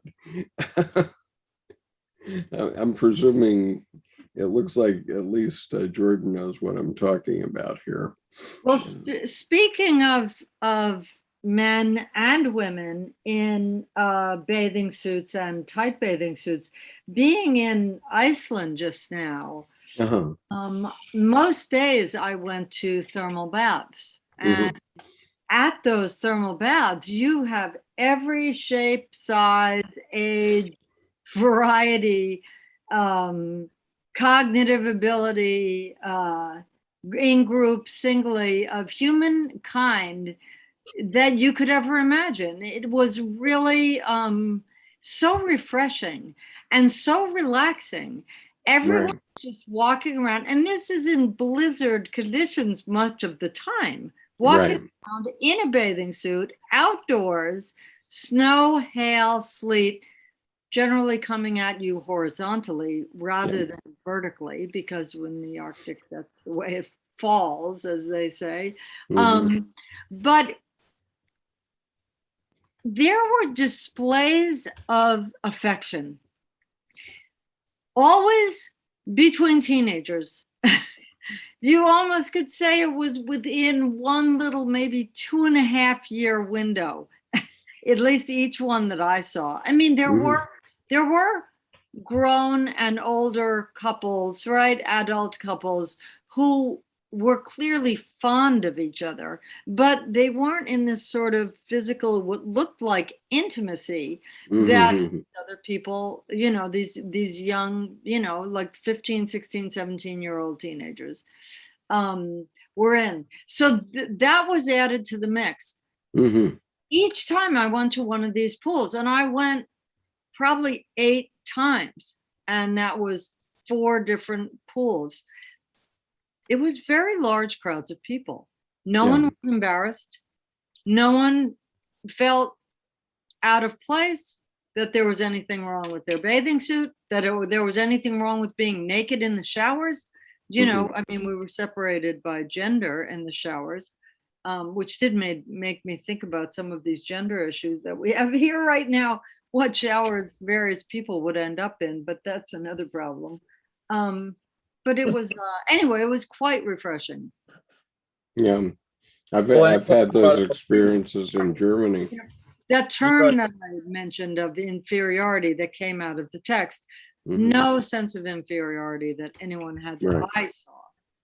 Well, that's what I was gonna bring up in tandem with the inferior or the good or the bad, that there seemed to be here implied that when unconscious contents come up and are conscious, that we have an instinctive awareness that something is missing from the unconscious now. So if we take it personally and say, oh, now I'm not enough, that's one way. Or if I turn around and go, oh, that's going to fill itself back in. I am aware, though, something has been withdrawn. So there's, I think, a different perspective of how we take, even how we make unconscious contents conscious, in terms of there are these unknowns. Somehow I'm aware that something's missing now in the unconscious because it's been gifted or brought up, effluxed in out here. I'm going to beat that word down, and it's kind of just dead horse. Jordan, stop kicking it. But it feels like there's that instinctive awareness of, oh, now something's not there. So whether we personalize it and say inferior or missing, or just simply an inventory awareness of, oh, there's been a change. It seems to be a different mode of, how we perceive that. Yeah. And your Iceland example is it's not missing, it's just an inventory kind of example. They're not the inferiority worried, back and forth, at least on the surface. I mean, who knows inside, but at the same time, that kind of situation doesn't usually arrive when someone is not comfortable. Okay, I guess we better read on through 219. Do you want to read that, Annabelle, or? Sure. So I'm beginning at the beginning of, in next chapter. Okay. As any example of the archaic idea of God shows, the unconscious seems to contain other things besides personal acquisitions and belongings. The unconscious, okay. My patient was quite unconscious of the derivation of, quote, spirit, close quote, from, quote, wind, close quote, or of the parallelism between the two. This content was not the product of her thinking, nor had she ever been taught it. The critical passage in the New Testament was inaccessible to her, and I will not read that, since she knew if we must take it as a wholly personal acquisition, it might be a case of so-called cryptomnesia. And that's cryptomnesia. Okay, yep. I don't think we need to read that either. The unconscious recollection of a thought which the dreamer had once read somewhere. I have nothing against such possibility in this particular case, but I have seen a sufficient number of other cases, many of them are to be found in the book mentioned above, where cryptomnesia can be excluded with certainty. Even if it were a case of cryptomnesia, which seems to me very improbable, we should still have to explain what the predisposition was that caused just this image to be retained and later, as Seaman puts it. Simone. Simone puts it, ekphorated, from Produced. something to produce. Yeah. In any case, cryptomnesia or no cryptomnesia, we are dealing with a genuine and thoroughly primitive God image that grew up in the unconscious of a civilized person and produced a living effect, an effect which might well give the psychologist of religion food for reflection. There is nothing about this image that could be called personal. It is a wholly collective image, the ethnic origin of which has long been known to us. Here is an historical image of worldwide distribution that has come into existence again through a natural psychic function.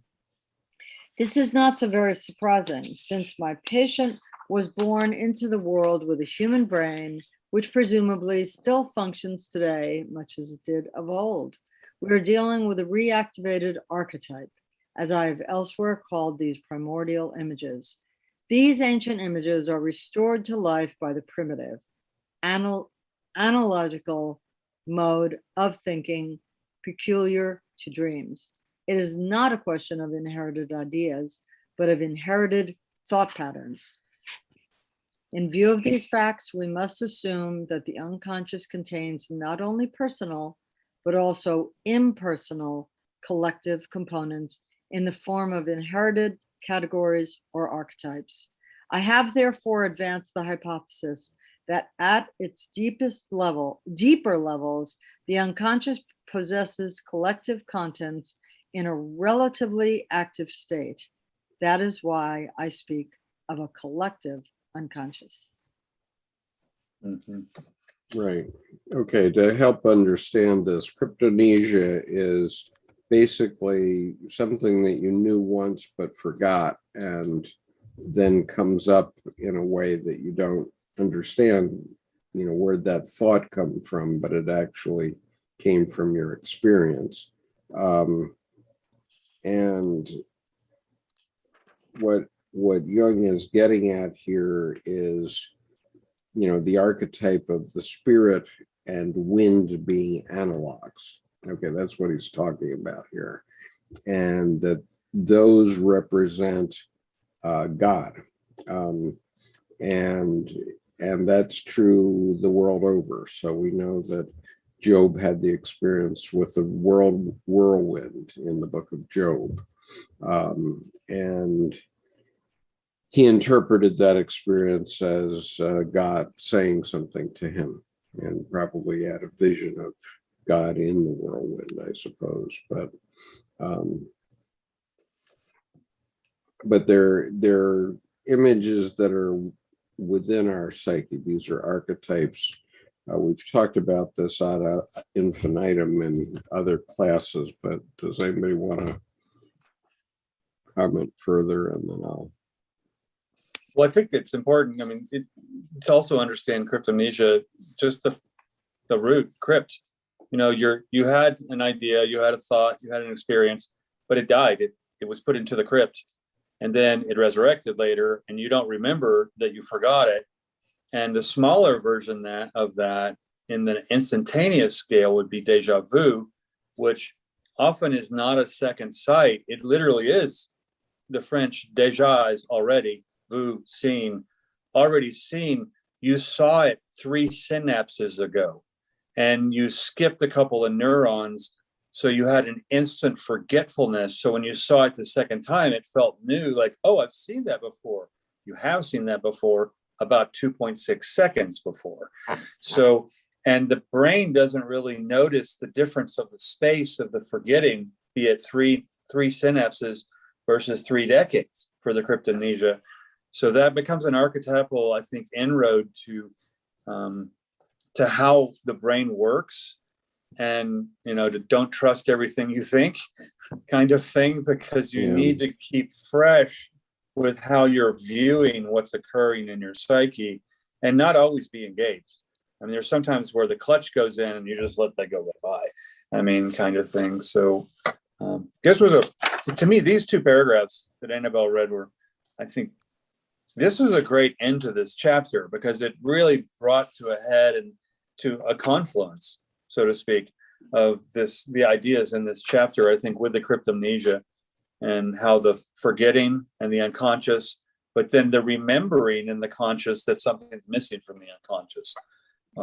They seem to be related like a family conceptually. Joel, do you want to say anything about this? I like very much the final paragraph or paragraph, the final of the paragraph 218, when Jung writes about the humanization, individuation process humanizes men. And humanize man is, well, we are flesh and bones,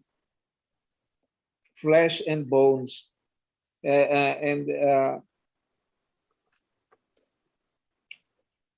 I am flesh and bones, and how much I know that I am flesh and bone, more humanized I am. And he talks about modesty. Well, I would add honesty to ourselves. In the modesty, we can only reach modesty when we are honest to ourselves. And there are causes greater than our ego, or there are greater purposes than the purposes of our ego to serve. And I think that is to serve humankind in a way or another, but to serve. Right. It's curious to notice that proud people do not submit to analysis. Only humble people submit to an analysis. And because the proud people do not put the knees in the ground, but humble people do. But the myth in the ground, you said? MYTH, the myths in the ground. The knee? Oh, the knee. Yeah, the knee on the ground. Oh, okay. Yeah, kneel. Okay. Right. Yes, yes. Yeah, this is why I had a Jungian analyst once. I was trying to recruit a Jungian analyst once to work with me in the tradition of every analyst needs an analyst, even though I'm not one. I thought, well, if I'm talking this much about Jung, I probably ought to have an analyst. So I tried to recruit one and I never could. And one of them said to me, and it was a woman, she said, I'd be afraid of you. I'd be afraid that I would be subsumed in your psyche. Basically, that's what she was saying. Do you have an idea about the intent or what drove that?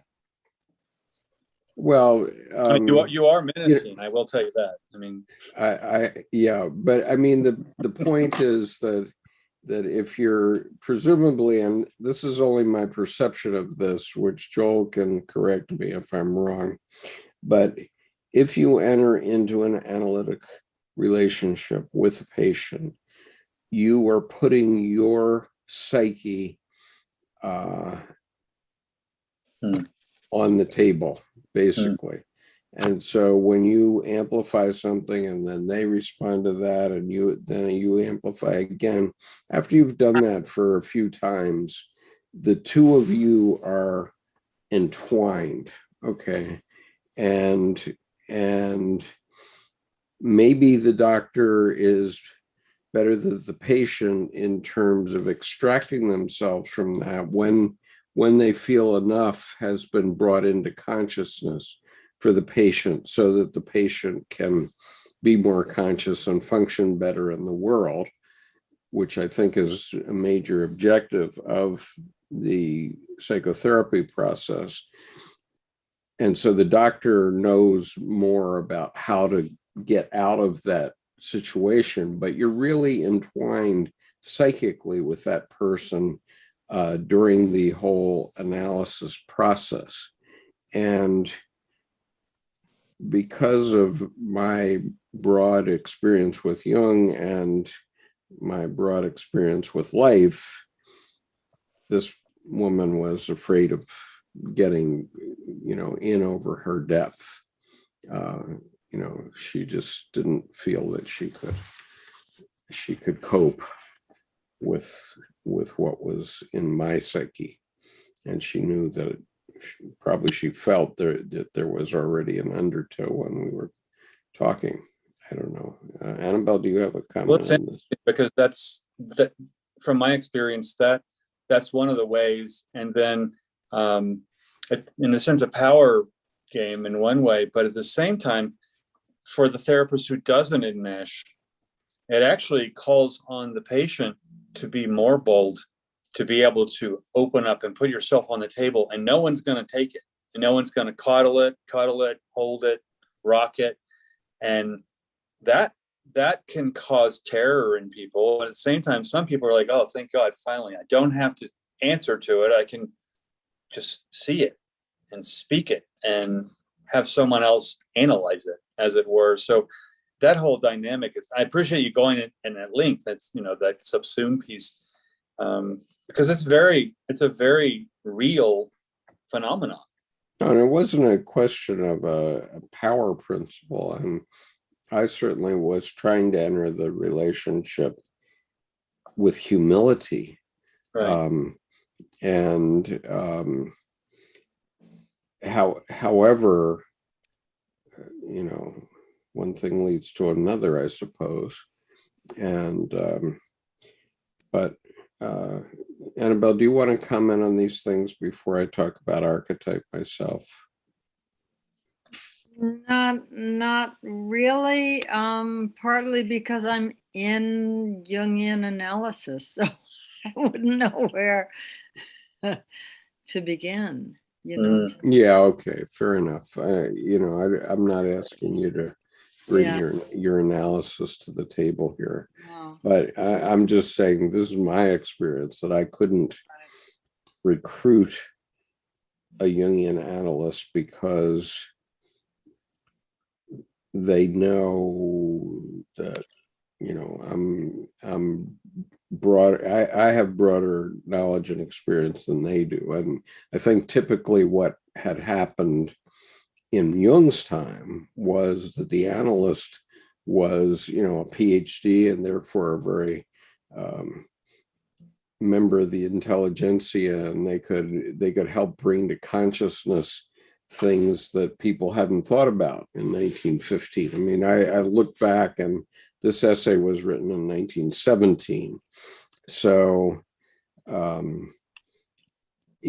most people had not thought of a lot of things back in 1917. And so anybody with a PhD would have been very, very intimidating in those years. And they're still intimidating. I mean, a PhD is intimidating. And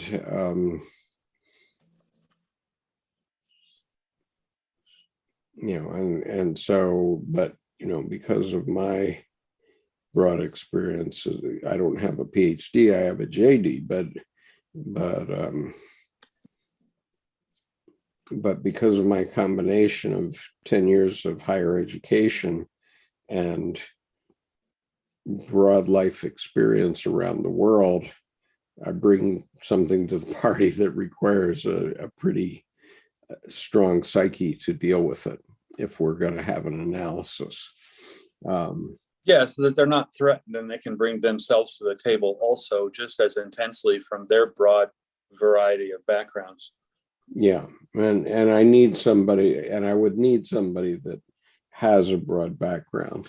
It can't be some 27-year-old woman who's just gotten a PhD from Pacifica, for example, and has never gone out and seen the world. And because there would be no hope, okay, for somebody like that. I like Joel's comment in the chat, unconscious like the ocean, inexhaustible, which Yeah, then goes to and that layering right. depth I mean, of- if I could go to Mary Stein or Henry Abramovich as an analyst, then we could sort of do it as equals, I think, but equals in different fields, but still more or less equals. But if I take somebody that's a brand new PhD out of Pacifica or something, I would eat them alive probably. They just couldn't. Well, there's a battlefield worthiness that's present here. I think also too that whirlwind in Job, that's all. There's an order in that whirlwind, but it is dynamic and it is caustic and it is cutting, and that's life. I mean, that's all the things. And if you can't have a nice, quiet, peaceful tea and a focus in the middle of the whirlwind, well, then there you go. I mean, it's Right. Are you your own eye, your own storm? Now, I want to go back to something that Rhea has said here. She said, I used to think that archetypes were forms, imagos, gods, etc., not a pattern waiting to be inhabited by us. And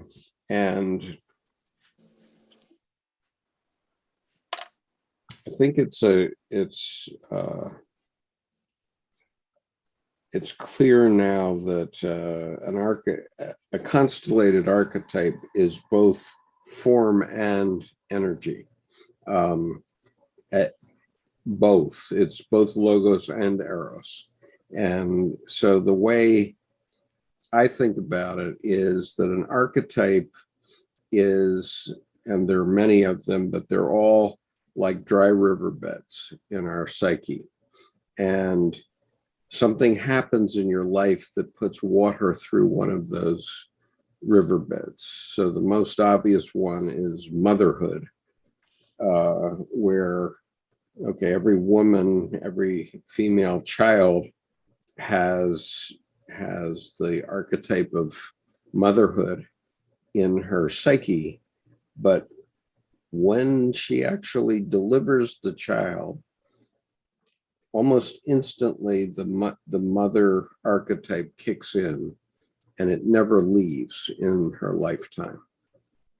Once you're a mother, you're always going to be a mother, and that's unstoppable. And so an archetype, I think of an archetype as kind of like a record in the jukebox, which you can select the record and it'll come and start playing, but it can't stop. Once it starts, you can't stop it. It's going to run until it plays through. Okay, and in case of motherhood, it never plays through because you're always a mother. And but there are other things. For example, when I had my experience in writing my novel and I was possessed by my anima, my anima had a story to tell, and she made me tell it, and she had me for 8 months. But once I told the story, then it was over and I could go back to my life. Okay, so, and I could control when it happened in my life. I mean, it would happen between 6 and 9 in the morning. And then I could do the rest of my day. But I couldn't not do it. I had to do it. Yeah, you had the capital M must. the Yeah. creative urge. So, Sarah, nice to see you today. Good Um, evening to good all of you. evening. Me too. Do you have Good a night. comment for us on any of Yes. this? Okay, please. Okay. So I just want to ask you a question rather than Sure. just being comment. You said that when a woman gives birth to a child, the entire life becomes an archetype of a mother. I would want to know, like, what does that mean? Like, so once you give birth to a child, is it like the only thing that you live by? Like, you're just a mother? No, not by any means, but it means that with respect to that child, you're always going to be loyal to it. And, even late in life, or, maybe even in midlife, if the choice was for your child to go on living or you give up your life, you sacrifice your life, most mothers would sacrifice so that their child could live on. And so it does, it doesn't mean it's, you're not going to do other things, because maybe there are many other archetypes that will also constellate in your lifetime. But, you're never going to, well, I mean, there are exceptions, of course, where mothers and children start hating one another or something like that. But even then, it's archetypal, because even that hate is the shadow side of it. But in most cases, in most normal cases, you are connected to that person throughout your life. And I see it with my mother-in-law now, who's 91, and she's literally lived the perfect mother archetype.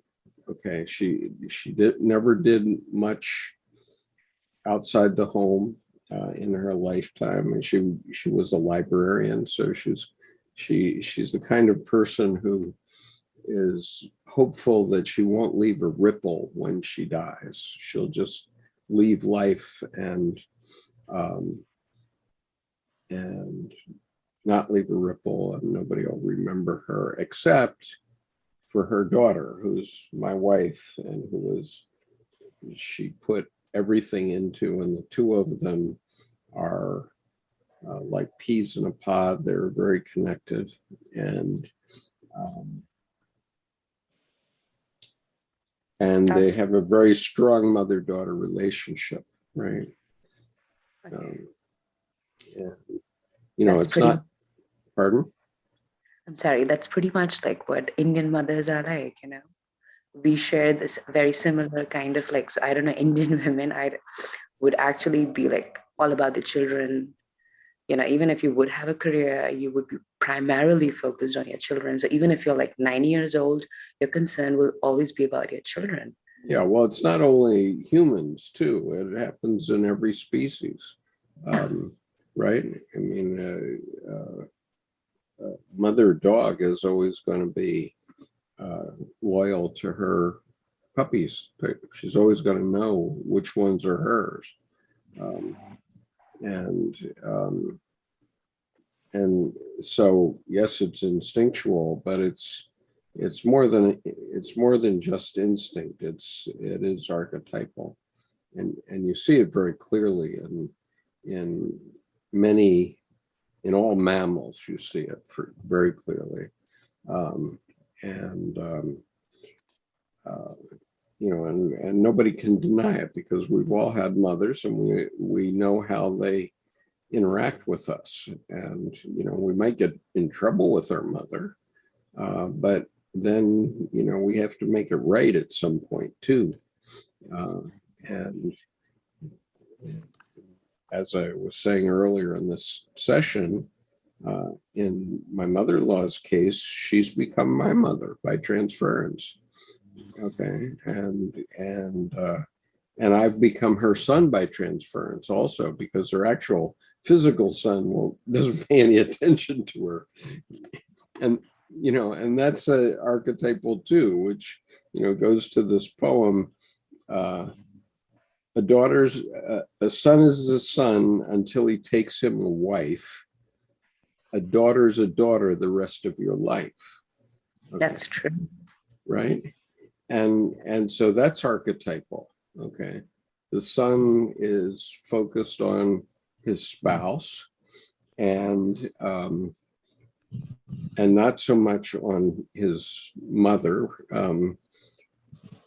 But a daughter is always focusing on her mother, pretty much. So it's very true. A son is a son until he takes him a wife. A daughter's a daughter the rest of your life, right? So I always feel very blessed that I have 3 daughters. Would have been nice to have a son, but on the other hand, it's not such a big deal anymore. There might have been 5 minutes of disappointment in the delivery room when the 3rd daughter was delivered, but after that, it didn't make much difference in terms of our relationships. Annabelle, you want to talk about this, or Joel? Well, the word archetype has a long history. It precedes Jung. And archetype, that who came first, and typos or tupos in ancient Greek. And this word type is the same as we found in typography.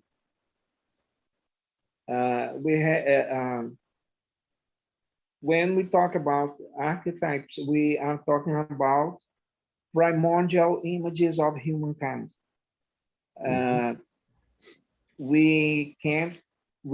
It's not possible in the theoretical sense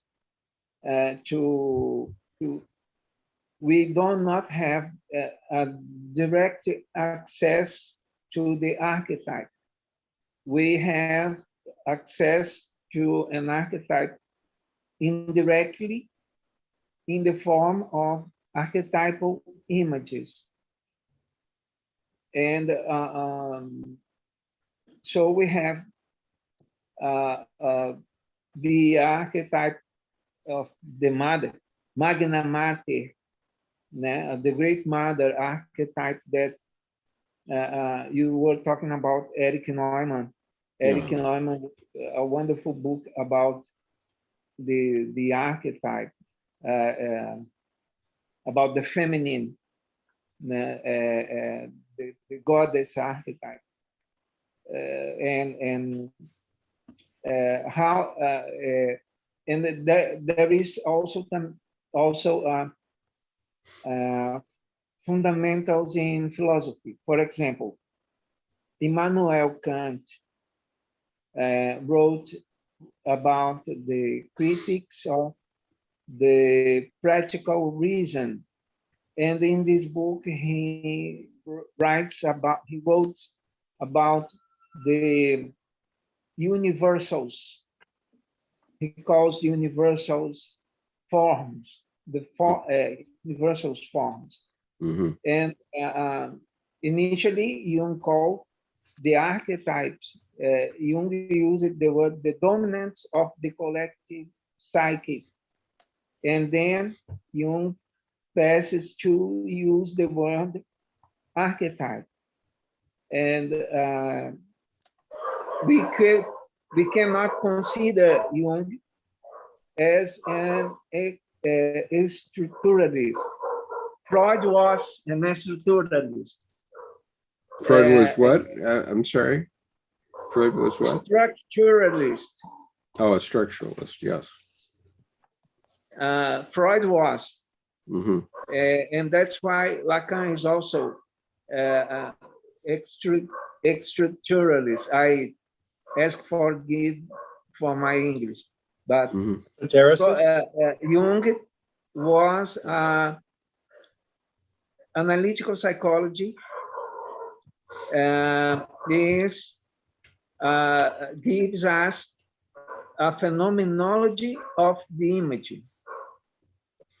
and we could also say that we are also imaginologists. Mm-hmm.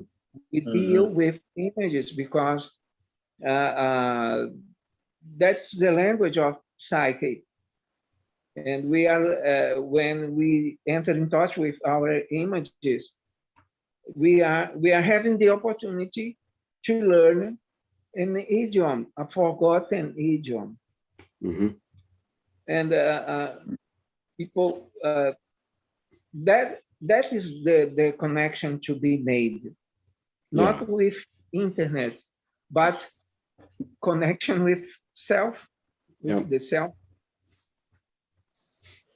I don't know if which you might happen to connect to yourself by using the internet if you're lucky. The self, yes. Internet is a medium, but internet itself does not have telos. The individuation process has.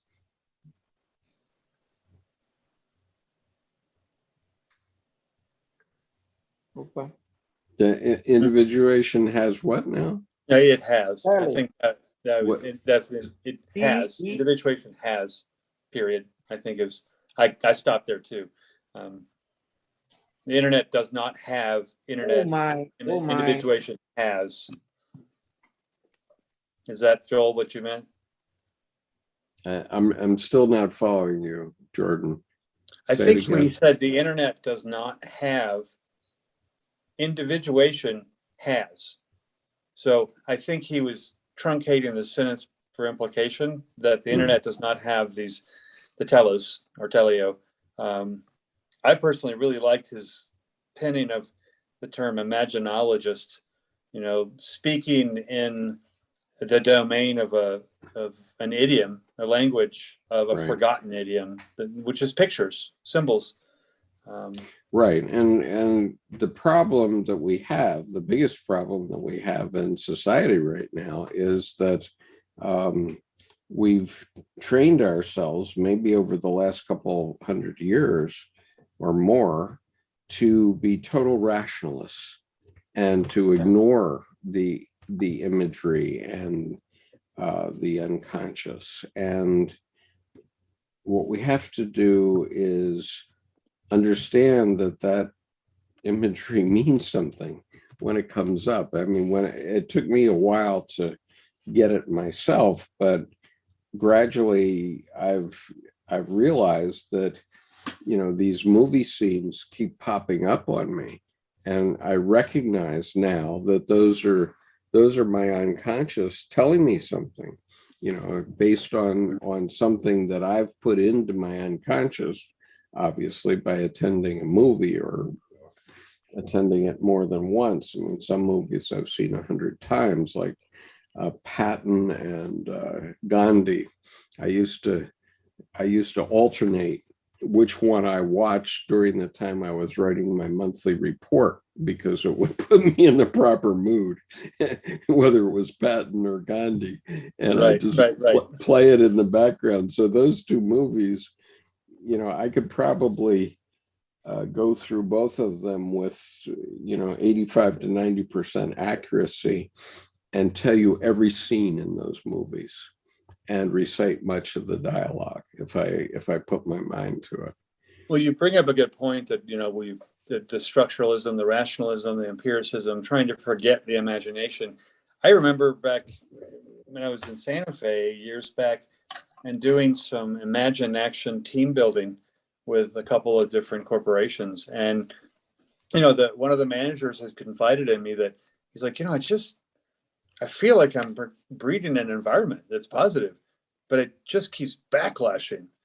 And I said, well, I just want to watch for a day or two first. I'm not even shadowing. I'm not here. I'm going to deliver your water or whatever. I mean, no one needs to know. And it became crystal clear. He would vigorously say, I need you to be more creative, to his employees. Yeah. And they would be. And as they started, he goes, okay, no, that's enough of that. Get back to work. So what he was doing was he was parroting that he thought imagination and creativity were important. He wanted to freshen the products, but 5 seconds, 10 seconds, and he's now impatient with the bottom line, the margin, and the stats of the reporting. Mhm. And the department not making progress. And I said, I just walked up and I said, it's simple. I mean, you have hypocrisy going on. You think that giving them a little creative break is just a break. They're not going to infuse their creativity into their work. After you do that twice, 3 times, they may just leave. Yeah. But they're certainly not going to give you what you're asking for, because you're actually telling them with out of both sides of your mouth that creativity is not valuable. Yeah. And he Okay, didn't realize he was doing it. I need to interject here before Annabelle leaves. Annabelle, we will not be having a class next Monday night. And Tell that I'm falling asleep. no, but before you leave, I Another want you to be aware that there are going to be no sessions on Sunday and Monday in this coming week. And the reason is that on Thursday, I'm going to California for 5 days. And so, Joel, I hope you can hear this also, that there will be no Sunday or Monday class next week because I'll be traveling in California. But there will be, both weeks, there will be an advanced reading group session. So if you're attending the advanced reading group sessions, those are still on both this Wednesday and next Wednesday. But between the two, I'm going to sandwich in 5 days in California. and I'm not going to have access to my systems in as nice a way as I currently have in my workstation here. So I suppose I could do a session remotely, but it would maybe I will do some sessions, but they won't be these regular sessions.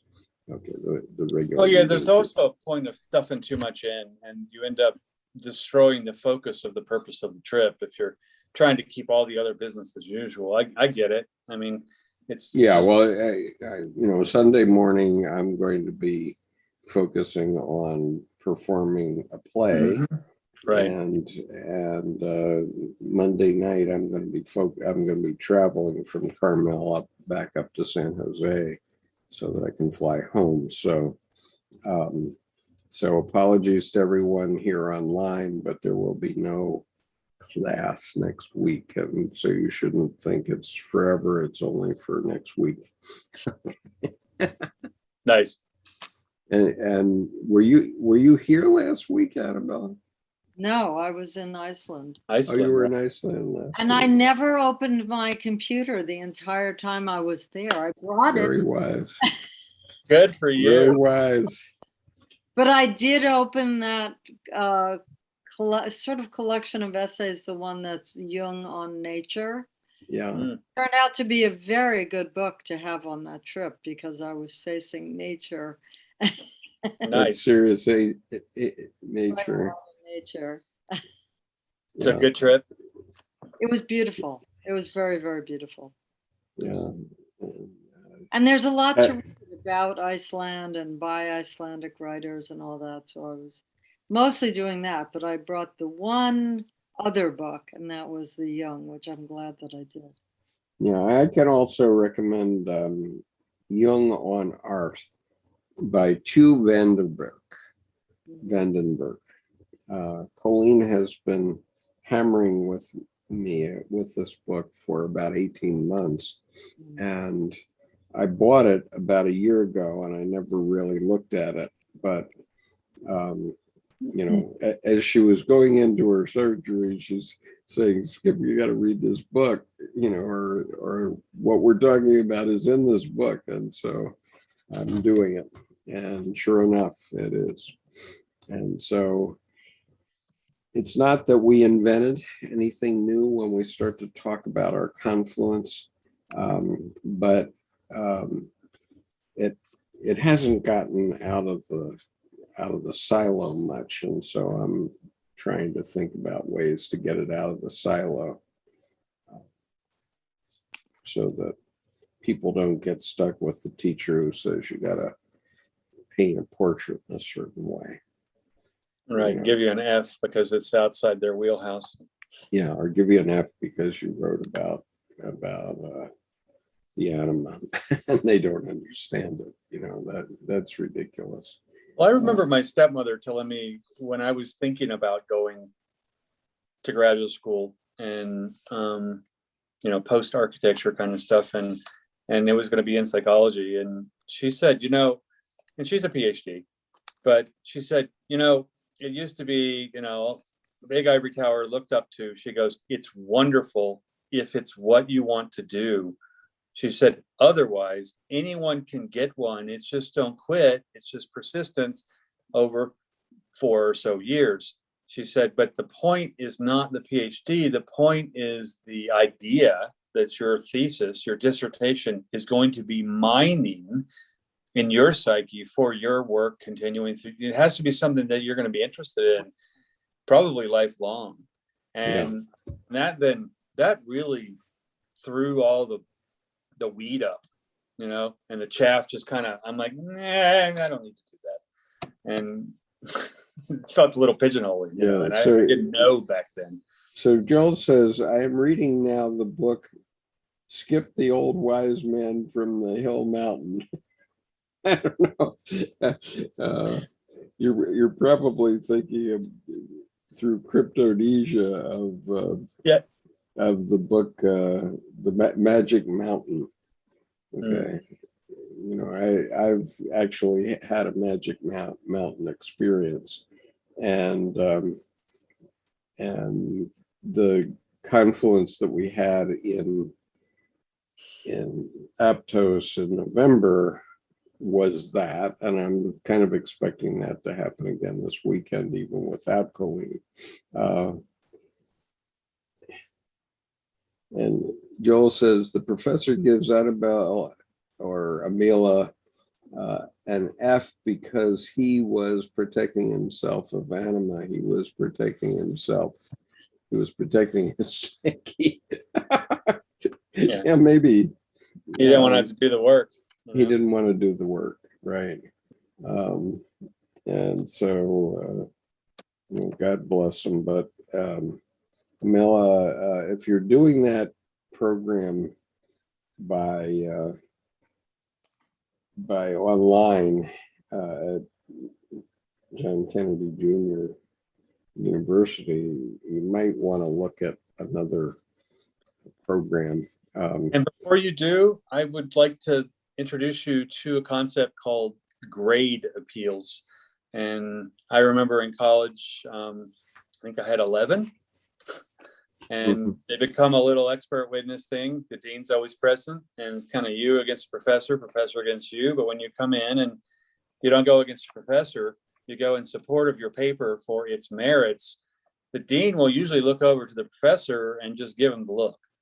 So I think you might want to see what the grade appeals process is, because there's nothing wrong. It's not going against your professor. It's in support of your paper. And I think that's something that might be important, is to go ahead and step up and be in support of your own work, because someone else who judges it wrongly, well, that's just like sending a poem to the wrong editor. You know, rejection letters were free wallpaper, you know? Yeah. It's like my 10-year-long lawsuit. I kept getting slapped down at every level of every court. But the point is, I wasn't wrong.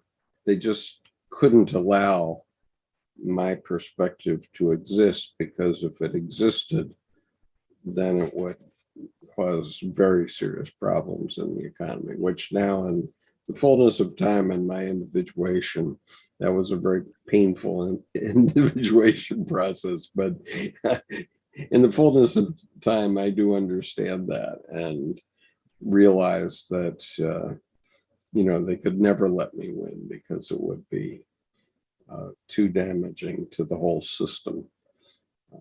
So anyway. Annabelle? Annabelle? Well, on that subject of the mothers, though, that was the big one for me. Because my Iceland trip was really a mother-daughter trip. Uh-huh. And it was a kind of first in reversal of our roles trip. My father's death, one thing that it marked in the time of our lives, my daughter and me, is we won't be going to Florida to see him the way we did, which was me organizing that trip. Sometimes she would come with me, sometimes she didn't. Yeah. Going to Iceland was my daughter having an employer asking her to come and saying, well, why don't you bring someone with you, right? Because you're going to be working part of the time and then you'll have free time. And my daughter's boyfriend couldn't go. I'm sure she would have preferred him to go. And so we went with her being the organizer for the very first time. And I was making myself available to her. But there were also like little subtle things. When she was young and we would travel, I would always end up walking faster than her. Not only because she was a small child, but also because I was the one who was in a hurry to get ourselves checked in or get ourselves to the restaurant or get ourselves to the train. And so this trip, I was the one who was lagging behind. And she was turning around saying, are you okay back there? Or don't slip on that ice. She was very much the caretaker and all that sort of stuff. It was very, very, it was a turning a corner. It was a new direction that we were. Well, I've been watching with interest what's happening in Ukraine with all these families being dislocated and all the interviews with the refugees. And oh my goodness, you really see archetypes that are just constellated instantly. Like on Saturday night before we spoke yesterday, I saw this guy who last Wednesday was a bookkeeper, and he said, overnight he never thought he'd be in the Army, and the next day he's in the Army, and he says it's the most natural thing in the world, and I'm not going back. Not that he's going to be a infantry officer or infantryman all of his life, but he's certainly going to defend his country, and that archetype, that warrior archetype really kicked in for him. And at the same time, I see a mother at a train station with her daughter, carrying her daughter, and she says, oh yeah, my husband stayed behind to fight, and we're going to fight. That's what she says. But it wasn't her that was going to fight because she was in Poland by then. But she said, we Ukrainians are going to fight. And I don't know. My favorite one that really shows the Ukrainian spirit and its power and its majesty is there was an older grandmother and a Russian soldier doing this with a gun to try to push her back, and she stood firm. And she said, Wow. I suggest you put a handful of sunflower seeds in your pocket, so when you die on our soil, something beautiful replaces you. And I'm like, I love that woman. Because that was it. There was this is not convincing, but the humor though too. Well, there was another one of a woman who said, what are you doing here? To some soldier, why Yeah. are you here? Yeah. And, what I really sense, though, is that Putin has not understood his own history. I mean, maybe he's understood his history in the sense that, you always, if you're going to do a big campaign like this, you always start right at the beginning of spring. Okay, so he waited until almost March before he launched his thingy. But what he forgot is what happened to Napoleon and to Hitler when they tried to invade, at that time, the Soviet Union. It was the Ukrainians they were trying to go across, and the Belarusians, and the German army got chewed up in the Eastern Front. Absolutely. And Napoleon's army also. I mean, there's this amazing graphic about how Napoleon leaves, it goes out over time, and he leaves with an army that's this big, and it gets smaller and smaller and smaller and smaller, and then it starts coming back to France, and it's getting smaller and smaller still, because people were dying on the way back too, but they just couldn't win in that part of the world. And there are 40 million Ukrainians, so